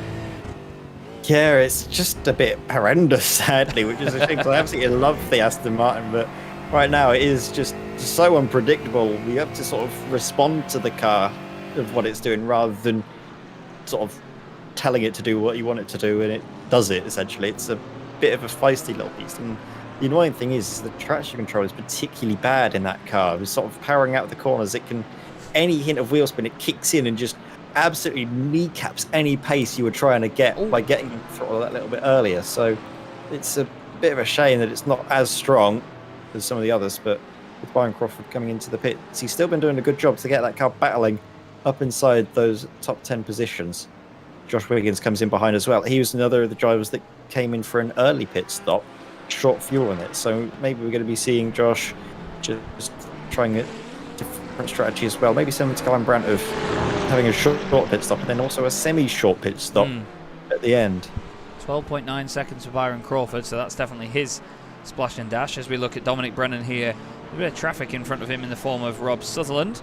But one thing that I really enjoyed there, Ed, was the phrase kneecapping. I like that.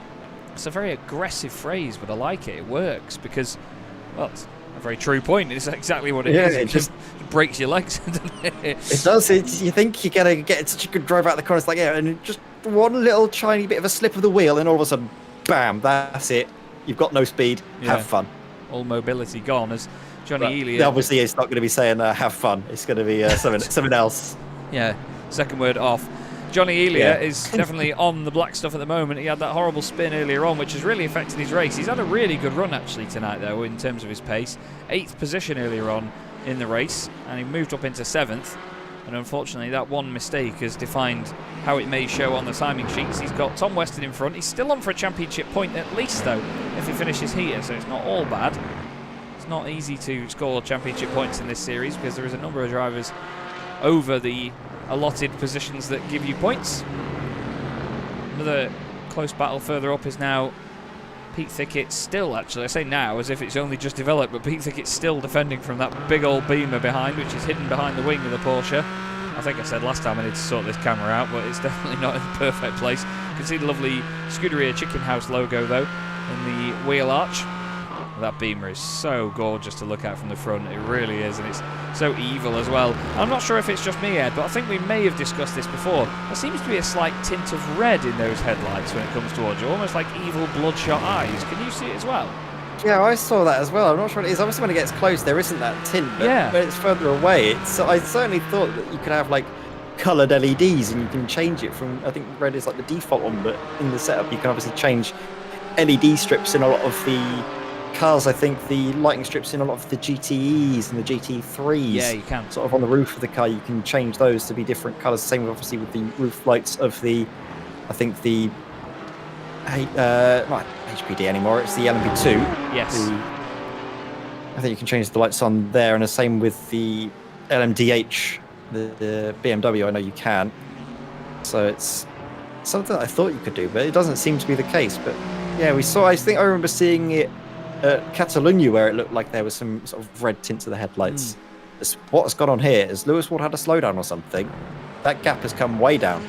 Yeah, 2.2 seconds now to James Holman, and there he is. Last lap, 1 minute 35.7, nearly a second. Wow, 9 tenths, well, 9.5 tenths actually, for James Holman that he gained on the race leader. Dominic Brennan's in a bit of no man's land as well. He's 4 seconds behind these guys, but 16 seconds ahead of Rob Sharp. And again, we've got this sort of strange divide between the sort of top 4 positions that have just disappeared off up the road. And it's not necessarily that they're battling with anybody at all, but usually some of the drivers behind that may have a little battle will work together to sort of push forward. But there's just not been any sign of that in this round of the championship. The field is kind of spread out at the moment, considering how this championship usually is. Big gap back from 11th to 12th. Ralph Mayer is 16 seconds ahead of Oliver Carwadine. Then further down, Josh Wiggins is 13 seconds clear of his teammate Rob Sutherland as well. Well, the race leading I think a lot of it was the intense battling, wasn't it, between the likes of Rob Sharp and Niels Core, which I think slowed them all down. Yes. Because what saw that gap emerge from sort of 4th up towards 3rd. Yeah. But it's something that I think we remember seeing definitely in season 1, because it was myself, Sion, and Mark Baxter-Jones that would sort of try and vanish off into the distance. Then there'd be the huge melee in the background that we'd just try and, clear off from.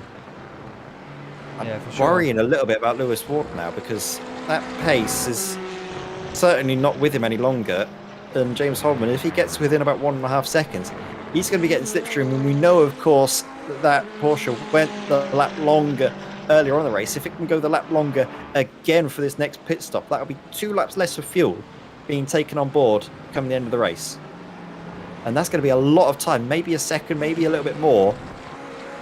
Who knows? We might be seeing after the pit stops that Porsche leading this race. And is it going to be again what we saw at Magny-Cours, where last time it was Niels Core, let's not forget, who led most of the race laps. Only the ones that he didn't lead were basically when James Holman was carrying on, and then at the very end, of course. Are we going to be seeing that here tonight? Is it going to be another masterclass by James to make it 3 in a row? Oh, I'm excited. Well, we never know until it's time to wave the checkered flag. I'm certainly looking forward to the later stage of this race. Lewis Ward into the pits, Dominic Brennan into the pits as well. Let's see who else comes in. We'll just remain on the pit lane camera for a second. We'll keep an eye also on Lewis Ward's pit lane time, or at least his pit stop time. Byron Crawford did a 12.9 second stop recently. Some of the guys have done 9 second stops as well, so there is a bit of variation in the splash and dash length. 14.5 seconds for Lewis Ward, and then he makes his way out of the pit lane in the McLaren now to re-inherit his position on track, as there is Fausto Pinto joining him. Fausto gets on the brakes, lets Lewis go about his business. Dominic Brennan coming out of the pit lane now. That's Rob Sharp going past him, but Rob still needs to do another pit stop. Let's not forget, we'll show you on the left-hand side how many stops everybody's done. So Holman and Sharp near the top still need to do theirs. Ralph Mayer still out of position slightly too. John Barnes has just come in. Oliver Carwadine and John Roberts also need to do theirs. So not actually many left to go here, Ed. The secondary pit stops have all almost been completed by most of the drivers out there on track. Yeah, just obviously James Holman, if he can carry on saving the fuel, he's obviously, if he's on schedule, he won't pit this lap, he'll be pitting the lap afterwards. Regardless, though, he's going to be having a shorter stop than Lewis Ward. It's just by how much shorter. That's going to be the key. Question that we'll be answering very shortly as he comes in towards that final corner. What line is he taking? A line that says, I'm not going to the pits, I'm going 1 longer, so it will be at least 2 laps shorter in terms of the fuel being taken on board.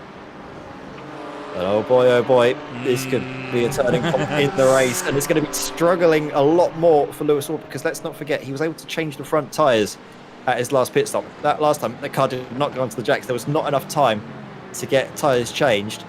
So it's going to be, again, those shot old tyres that you haven't been able to change, trying to drag him through. And those were already tyres that saw him lose pace. Is in the background. That's the Yorkshire Spirit racing car having a moment through the chicane. There, Martin Kenyon. Hopefully the front end hasn't seen a trip to the barrier. Oh no, it has. And suspension damage. He's going to have to park it and go over into the pit lane. He's had a few moments tonight as Martin, unfortunately. He's not quite clicked with the car. Oh, that is a big hit into the barrier. The bumper's going to pop back on eventually, I think. Yes, there it goes. But wow, very big hit. I mean, it gives us a chance to look at the beautiful livery on that machine, but I'm afraid for him, that is a big hit. and the end of his race. James Holman then back round to the final part of the circuit through the chicane towards the Melbourne Loop. He's got Josh Wiggins, his stablemate, in front of him, but not teammate for this championship. They're RD Simsport, effectively RD Simsport 1 and RD Simsport 3. Josh is going to move over to the left-hand side, gets on the brakes slightly and lifts off to make sure that Holman can go through without any issue. And we'll see James, I imagine, tuck it in. He's taken a wider line on the way in than he did last time, and into the pits he goes now to serve his second pit stop of the evening. The Porsche making its way down towards his garage right near the end, and what we're going to do is we're going to jump on board with Lewis Ward and see roughly where he is on the circuit. He's just coming up the hill now into the final. I think James had to reverse a little bit. I think Oh, he really? might have missed the pit box. I'm not sure. I saw the speed going to the negative, so I think maybe he missed the pit box because obviously of the incident with Mark Johnson, who was occupying the same sort of space. We'll see now though, as they're both up and rolling, and just ahead is going to be battling in towards Redgate, but into the lead of the race goes the Porsche of James Holman, and with 8 minutes to go, it's going to be a battle till the end between the two of them. It's been leading all the way through for Lewis Ward, but now he's got a fight on his hands. Holman has been absolutely nailing this Porsche and saving fuel when he needs to, and really making that advantage that it has in terms of its consumption work. And right now, Lewis Ward is going to have to work on those tyres, because he needs to throw this McLaren at the back of the RD Simsport machine. Just under 8 minutes to go, and we're in for another thriller here in the Sim Racing Magazine GT4 Challenge. To say I love this championship and that this format works would be an absolutely colossal understatement, because boy, we've got entertainment in the bag full at the moment here at Donington Park. Sure, there may not be the most overtaking in the world, there may not be 1,000,000,001 crashes, that's always a good thing, but I tell you what, the intrigue and the strategy and the amazing switches that this championship throws at us is awesome fun to watch. Lewis Ward now on a mission in the McLaren. He's pushing so hard. We know the McLaren doesn't like it over the curbs. It bounces a lot. The suspension tries as it must to lessen the impact of the blows, as Lewis Ward just chucks it in again into the hairpin, braking very late, but that Porsche very good accelerating, as is of course the McLaren. We know these cars' strengths and weaknesses. Cars are just so close together though, and again it's just struggling to put the power down on the exit. I think because of the way the race has been going, Lewis Ward hasn't been able to change the rears, and that's going to be something that will be really key towards the end of the lap, where it's all about acceleration, putting the power down, trying to avoid the traction control kicking in. There's a lovely little move that by Johnny Elliott up the inside of Sutherland, who gives a little bit of a cheeky bump on the exit. Obviously both aware that Heinz Meyer is closing in. Yeah, it was a cheeky little push that, wasn't it, Ralph? Ralph is way up the road. Yeah, Ralph is up in 12th position at the moment for Orris Racing Purple, bouncing his way over the curbs. Great drive by Ralph so far. Started 14th on the grid, actually. John Roberts is now the biggest mover in the field, having gained 6 places. Started outside of the points and has made his way in. That's always a good day at the office. But here are your 2 race leaders just going around Coppice now. And James Holman has opened up 6 and a bit tenths of a second over Lewis Ward. Actually, last time it refreshed on the left of the screen, officially it was 7 tenths. So, yeah, this is James Holman now doing what he does best and really throwing the car up the circuit. Like I've said before, he's a Legends racer, so he knows how to work a squirty little tiny machine into doing exactly what he wants it to do. And the Porsche has definitely got its strengths on the brakes, which is very important around here as well, isn't it, Ed? Yeah, I mean, it's so good. Like you say, getting it stopped, that's a real great strength of that car. We saw it time and time again in seasons gone by, that it just stopped so well. It was so difficult to try and battle and overtake Simon Povey in season 1 because that car was just, it was able to stop on a 5 pence piece. It was ridiculous of how quick and how precise he was able to get it to stop and park it onto the apexes. But Lewis Ward, you can see the tyres are really straining and struggling. The car's not responding at all to him. And as well, the cars are affected just a little bit by dirty air. And that just means, of course, that Lewis has to lean on those tyres that don't have the same grip that they once had, that little bit more. So it's just going to be getting harder and harder as the race goes on. 3 tenths of a second were just lost through that old hairpin alone. It was about 0.7 going into it. Now, as they make their way in towards McLean's, it's a second. Now 1.2. James is absolutely flying. Amazing stuff by James Holman, and what a fantastic addition he's been to this championship this season. I mean, the opening round he wasn't even here. Second round, he had a bit of a tough time of it and certainly didn't get as much done as he would have liked. And then third round, started to really come alive and be sat at the front of the field. And now, I mean, if he takes this race victory here, he's going to be the most winningest driver this season with 3 wins, and he's going to be only the 3rd driver to ever take 3 wins or more on the bounce in the Sim Racing Magazine GT4 Challenge, only done before by our very own Ed May in the commentary box, and the only other driver to do so is Simon Povey, and Simon took 4 on the bounce in Season 1, straight after Ed's trio actually, so it really shows you just about the rarity of seeing such performances as, wow, Tom Weston and Lewis Ward cut that one fine there. We're going to go back down the order a little bit here, Ed, but just a bit ahead on track. John Roberts is trying to defend here from Rob Sutherland and Heinz Mayer as this battle continues. Yeah, John Roberts as well with Johnny Elia for company. Up ahead, it's the only Johns battling away up in front. Okay, go through old hairpin. Little bit of a struggle on the exit as Heinz Mayer is starting to get some pace up behind Rob Sutherland. A good little run up towards cleans.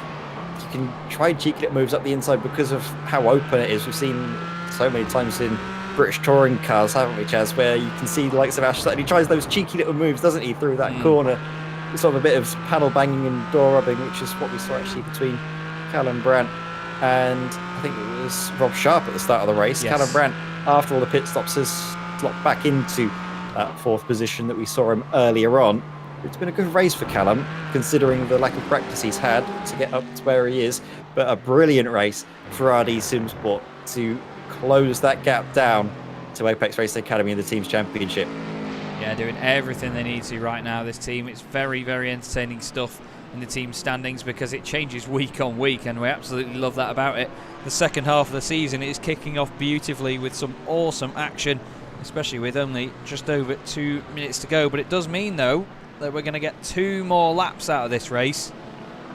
So James Hopefully Holman, they're fueled enough for it. that's what I was just thinking, yeah, because I said before, didn't I, that some of the drivers seem to have done very short second stops. So if they've not put enough fuel in, they're going to have to back off on what will be the final lap. But these guys, being the leaders, obviously they dictate the pace, and there is no chance that either of these guys is going to back out at the expense of saving fuel here, or you'd hope that they don't have to. He would do. On board with Lewis Ward. Is he doing much lifting, coasting? Not particularly. You can see, though, the car struggling through the old hairpin. The amount of pace that James can take compared to Lewis, the confidence in the car as well, it's just a bit of a nightmare for Lewis. And there's not really a lot that he can do, because even if he gets close enough to James to battle away, what grip does he have left in his tyres to fight with? It's going to be so difficult. So for Lewis, I think in terms of the championship, he has the lead and the advantage. It might make more sense to not try anything risky and to fight for those positions and sadly settle for second place, which I know he doesn't want to do, but is probably for the best for the championship to get those points on the board. James Holman again, though, look at the pace that he has, and coming up towards the final couple of corners for the second to last time. It's just 1 lap that separates the Legends racer from becoming a legend in his own right for the SRM GT4 Challenge, taking a feat that few drivers, like you say, have ever done before, winning 3 on the bounce. Here we go. Just 1.5 minutes separates him from history. Well, here we go. 1 more circulation of Donington Park, and what a great thriller this has been yet again. Lewis Ward bouncing and bouncing over the curbs at Redgate. He's going to lose a bit of time doing that as well. But this McLaren's still looking so good. And let's not forget that in terms of the championship, Lewis will only lose 3 points here to James Holman, but James is 23 points behind him in the standings. He's still going to gain points on Niles Corr, Dominic Brennan, and everybody else in the championship. So it's certainly not a bad day at the office for Lewis Ward. It may not be a race win when he's had so much pace, but James has just been the one that's played the game that little bit more, and that's what's been getting him these race wins. He really has become one of the very greatest in this championship's history in a short space of time. But this is what we love to see. It's seeing these characters break through and just become a real sight to see. As Heinz Mayer goes past Rob Sutherland, I think Rob has had either a massive slowdown or something. Not sure what's happened there, but he's really slammed on and stopped the car. But we need to look further ahead on the road as James Holman comes down the hill towards the Melbourne hairpin one more time.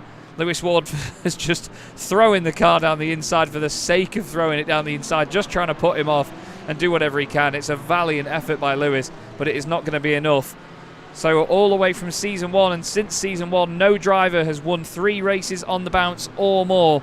Ed May did it first, Simon Povey then got 4, but James Holman wins 3 in a row in the Sim Racing Magazine GT4 Challenge and becomes the 3rd driver ever to do so, ahead of Lewis Ward. And for the 2nd week running, Dominic Brennan is going to get a podium for Spontech CDM Esports in a very under-the-radar performance for such a bright neon metallic thing. Callum Brandt does a great job in 4th place, and that's important for his championship as well. But wow, another great race there, Ed. So much entertainment once again from this championship. It never ends, does it? And Pete Thickett has managed to get ahead of Christopher Smith. I think Chris seems to have 5th place absolutely nailed down, but Pete Thickett takes it at the end. Lovely little moment that for the Scuderia Chicken House car to get that excellent position and those points on the board for his team. Just pushing. Oh, look at this. Fausto Pinto and Tom Weston working together, pushing each other over the line there. Tom Weston getting the car just sorted out. They're not going to be too pleased with James Holman making it 1 lap longer as a result of that. But look at them. That's what I love to see. The sort of camaraderie of the championship. Everyone is good mates with one another and they're working together. Sure, they can race and have incidents with one another and be frustrated, but when it comes down to it, everyone's just mates with one another and you love to see it. Yeah, you really do. It's a fantastic vibe in the championship. Everybody getting on so well, and we know that will continue for the foreseeable in this championship as Oliver Caldine gets his 2nd, I think it's his 2nd 14th place in a row with car 14 as well, actually. So very well done to Ollie. Johnny Elia next up, a recovery into 15th place ahead of John Roberts and Heinz Mayer. So very well done to him. It's a shame that he had that spin earlier on. That really defined his result, I'm afraid. But wow, James Holman, what can you say? Certainly risen to fame in the championship and up towards the front end of the field. But it begs the question, Ed, if he was here from the very first round and had the pace and had the ability, because that was the 2nd round of the season was the first time he'd ever driven the car. So if he'd already become acquainted with it and how it behaves and its strengths and weaknesses, where on earth would he be in the championship? Because flipping heck, I tell you, it certainly wouldn't be the same story at the front as it is now. 100%, but it's been a great race from James Holman, and from one driver to another who's made it through and about, I'd take my hat off to him because that has been absolutely amazing. The way the race was going, you could even tell from the start what the plan was. Sure, he didn't get the best getaway off the line and dropped back a place in behind Dominic Brennan, but as soon as he got ahead of Dominic, I said, do you think you can do 3 in a row? Because as soon as he got that clear air and was able to close down to Lewis Ward, I could just see it. You can, when you get a feeling of a driver and what they're doing out on circuit, and you can figure out what they're doing. It was almost nothing that Lewis could do because the car just wasn't working with him. The track was so hot. He tried his best, and I mean, hats off to him. He took the smart choice for his championship to finish in 2nd. It was absolutely awesome, wasn't it? Great race again. Donington Park certainly delivered. It may not be the most driver-friendly or overtake-prone circuit on the calendar, but wow, that looked like a lot of fun. So, James Holman then takes the race victory at the top of the pile. That's 3 in a row, and Lewis Ward finishes in 2nd place. And a certain hard-fought charge from him. Dominic Brennan finishing in 3rd, Callum Brandt finishing in 4th, and Pete Thickett rounding out the top 5. Good showing by Pete once again for Scuderia Chicken House. Christopher Smith finishes 6th ahead of Niles Core. The 2 BMWs right together, both in the top 10 yet again. Rob Sharp finishes in 8th after his early incident. Guy Edwards 9th, and John Barnes rounds out the top 10. Byron Crawford finishes 11th for 11/10 Racing. Very apt indeed. Even if he would have finished 1 place less, it would have been very apt as well in car 12. Ralph Mayer was in 12th place though in car 990. Great run for him, ahead of Josh Wiggins, who had a very eventful race. Oliver Carwadine 14th, Johnny Elia 15th. A good recovery that by Johnny. John Roberts in 16th, I think ended up biggest mover in the field. He did, yes, 5 places gained.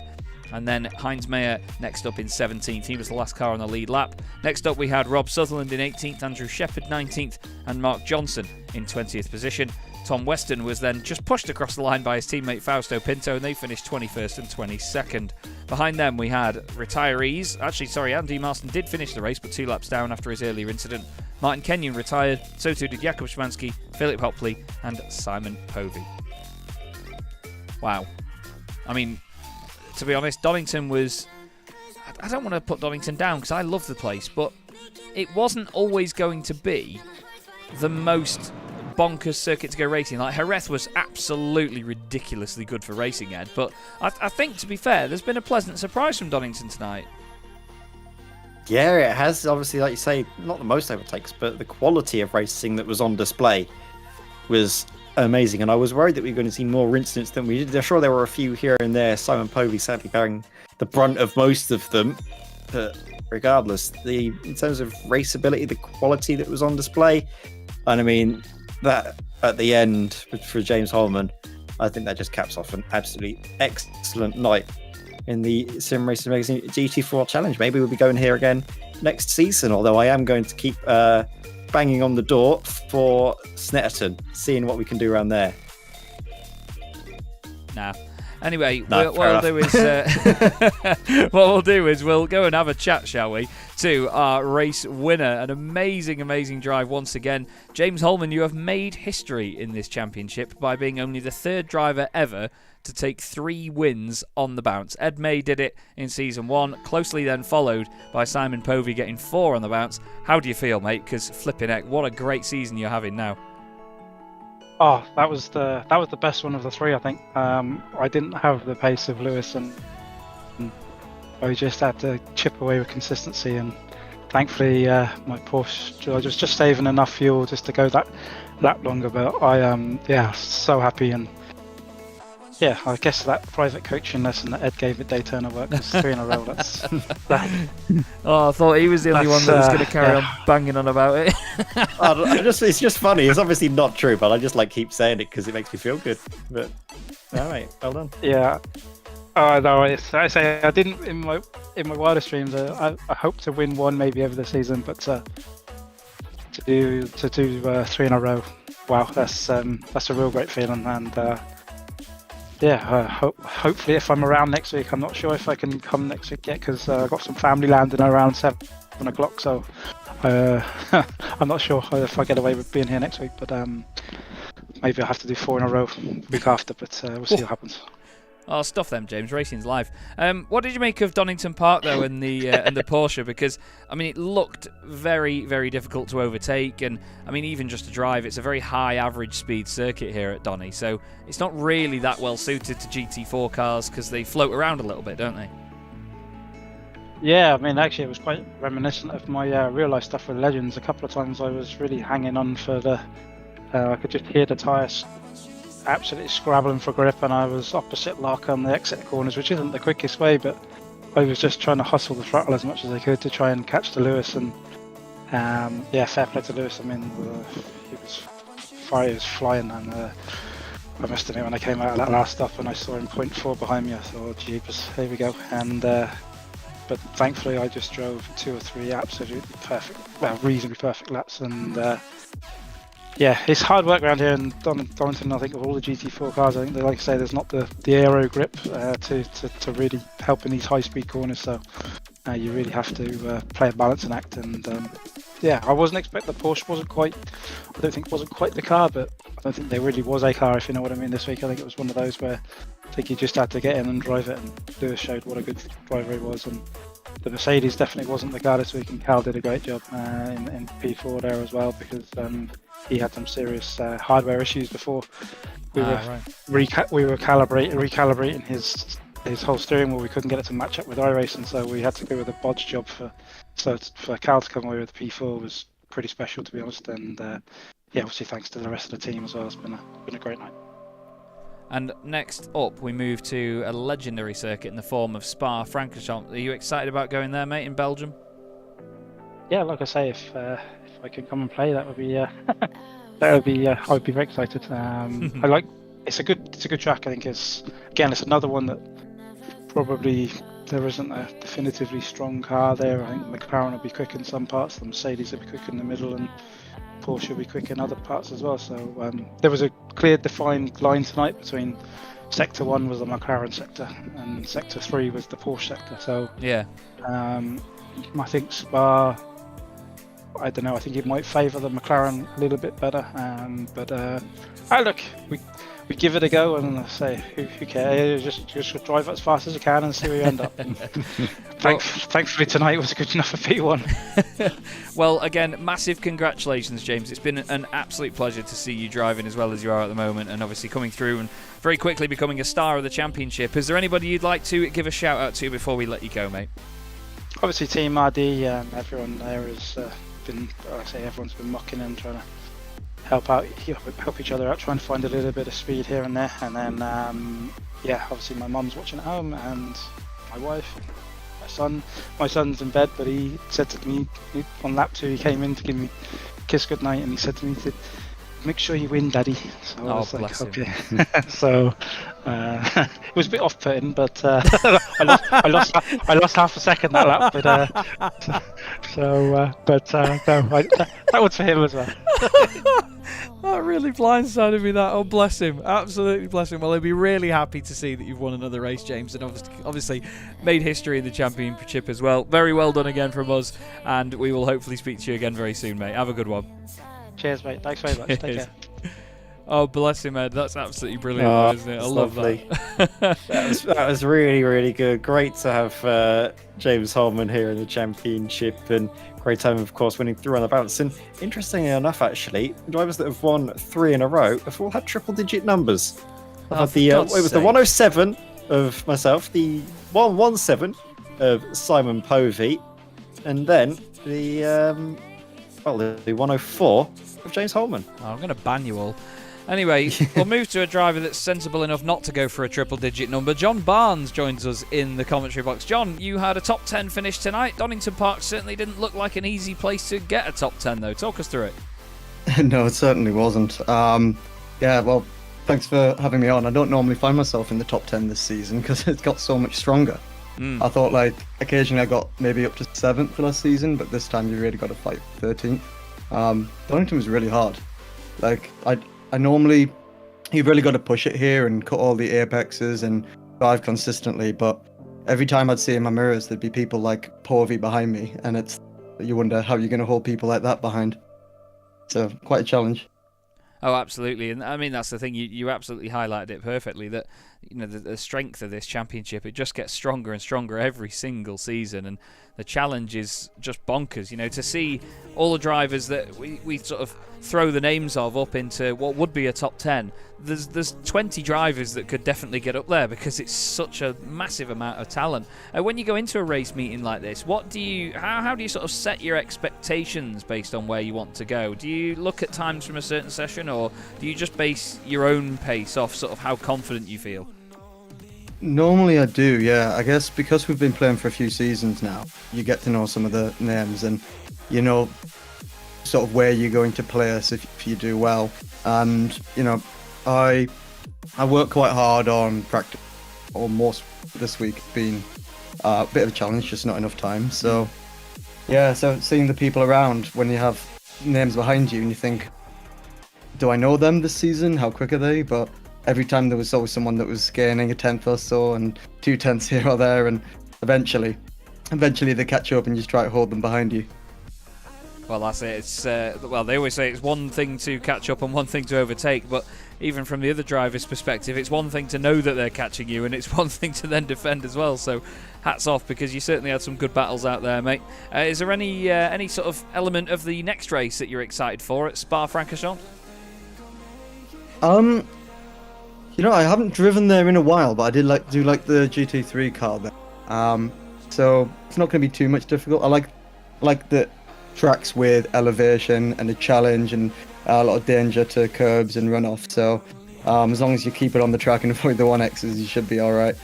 It's going to be the only challenge you're going to have with tracks like Spa is every driver knows it, so that everyone's going to be really fast and be up to speed straight away, and trying to find an edge against that is going to be quite a challenge.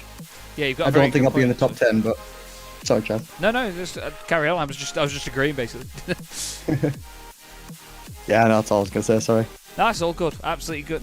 Absolutely fine, mate. It was a good point though, because it is a circuit that is driven on quite a lot. It's like Daytona as well, with the 24-hour races and the endurance races that go on there. it's natural that people have more laps around a circuit like that. So the playing field is definitely levelled. But still, it's great to see you going well in the championship. Well done on your top 10. And is there anybody you'd like to give a thanks to before you go? Thank you. Yeah, just to thank John Roberts, who's been in chat with me throughout the race, keeping me entertained. And you guys, Ed, Chaz, and everyone running the league. You guys do such a good job that you don't see on YouTube, keeping things civil and making sure we're all having a good time. Thanks very much, and see you next week. Thank you very much, John. Really appreciate the kind words, mate. And hopefully we will see you in the top 10 again very soon, mate. Have a good one. Crossed. Thank you. Well, there we go, Ed. John Barnes, nice to get an interview from John, actually. I don't think we've spoken to him at least many times before, but that McLaren going pretty well around here tonight, to say the least. He started 13th on the grid and moved into the top 10. That is always a lovely night at the office. Yeah, definitely. Like you say, if you can always finish higher than where you qualify, it's a good day in the seat of the car, and brilliant to get inside the top 10 as well in such a competitive championship. Like John was saying at the start of his interview, the level has just risen so much. I was joking about that. Obviously, I helped James with the times around Daytona, but I think he's already gotten so quick that if I was to get with him, I'd be struggling to keep up, because he's been so quick. And great to see drivers have the ability to join the championship and do things like that. It gives a lot of credence to the level of drive that we've been able to cultivate over sort of the seasons of racing, with the likes of Lewis Ward and Simon Povey battling away out front as well, with Callum Brandt after great performances last season, finish up in third after all the issues he had trying to get into the session. It's brilliant from him, but what a great evening's worth of racing here at Donington Park. Yeah, it was a real classic as well, to be fair. Like we say, no disrespect to Donington Park, but we just didn't expect it to provide the amazing racing that it did, because these cars are very difficult to overtake in at the best of times, and a circuit like this with a high average speed is not easy at all. But James Holman makes history in the championship and becomes a winner for the third time in a row. Like we've said, only done before by our very own Ed May and the wonderful Simon Povey. But it certainly shapes up the championship in a different way. Lewis Ward scores big and manages to outscore his main rivals, opening up that gap over all but one driver this evening with 4 rounds left. We'll see you in a week's time, though, everybody, when we head to Spa-Francorchamps. But before then, thank you very much to all of the championship sponsors here at the Sim Racing Magazine GT4 Challenge: Orris Digital, Crockery Direct, Blinds to Go, Derbyshire Holiday Homes and Mydas Simulations. Very grateful for your support, grateful for all of our drivers, our wonderful viewers, and of course my colleague Ed May. Thank you very much, Ed. Always a pleasure to commentate with you. I've been Chaz Draycott here on Chaz Draycott Media for the Sim Racing Magazine GT4 Challenge. We'll see you again very, very soon.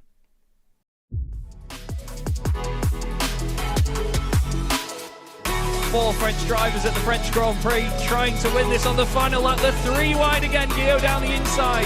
Guillaume moves across, they're both in front of Milan and Pouget. Before you know it, we find ourselves here in the very final race of the competition. And then they see truck racing and they think, this is crazy. You know, these are 5-ton machines, 1,200 horsepower brake. Oh, look at that switchback. Oh, he's been moved and it's ready to go out.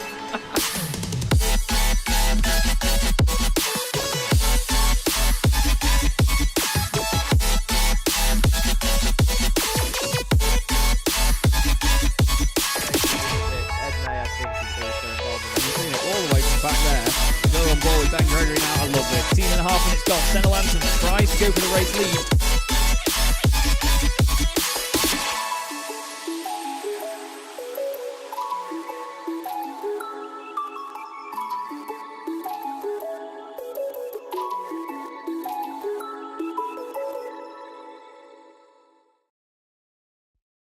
Racing isn't easy, but experiencing it is. iRacing puts you in the driver's seat with the industry's leading sim racing game. Drive on laser scan replicas of the greatest racing circuits from around the world. Go head to head against other drivers chosen by skill-based matchmaking to ensure competitive racing at every level. Compete across all your favorite series. In officially licensed cars, engineered to deliver the most accurate driving experience possible.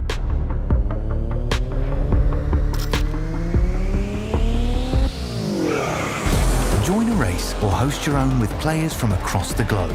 Race against the computer or in a league with friends. Feel the thrill behind the wheel. visit iRacing.com.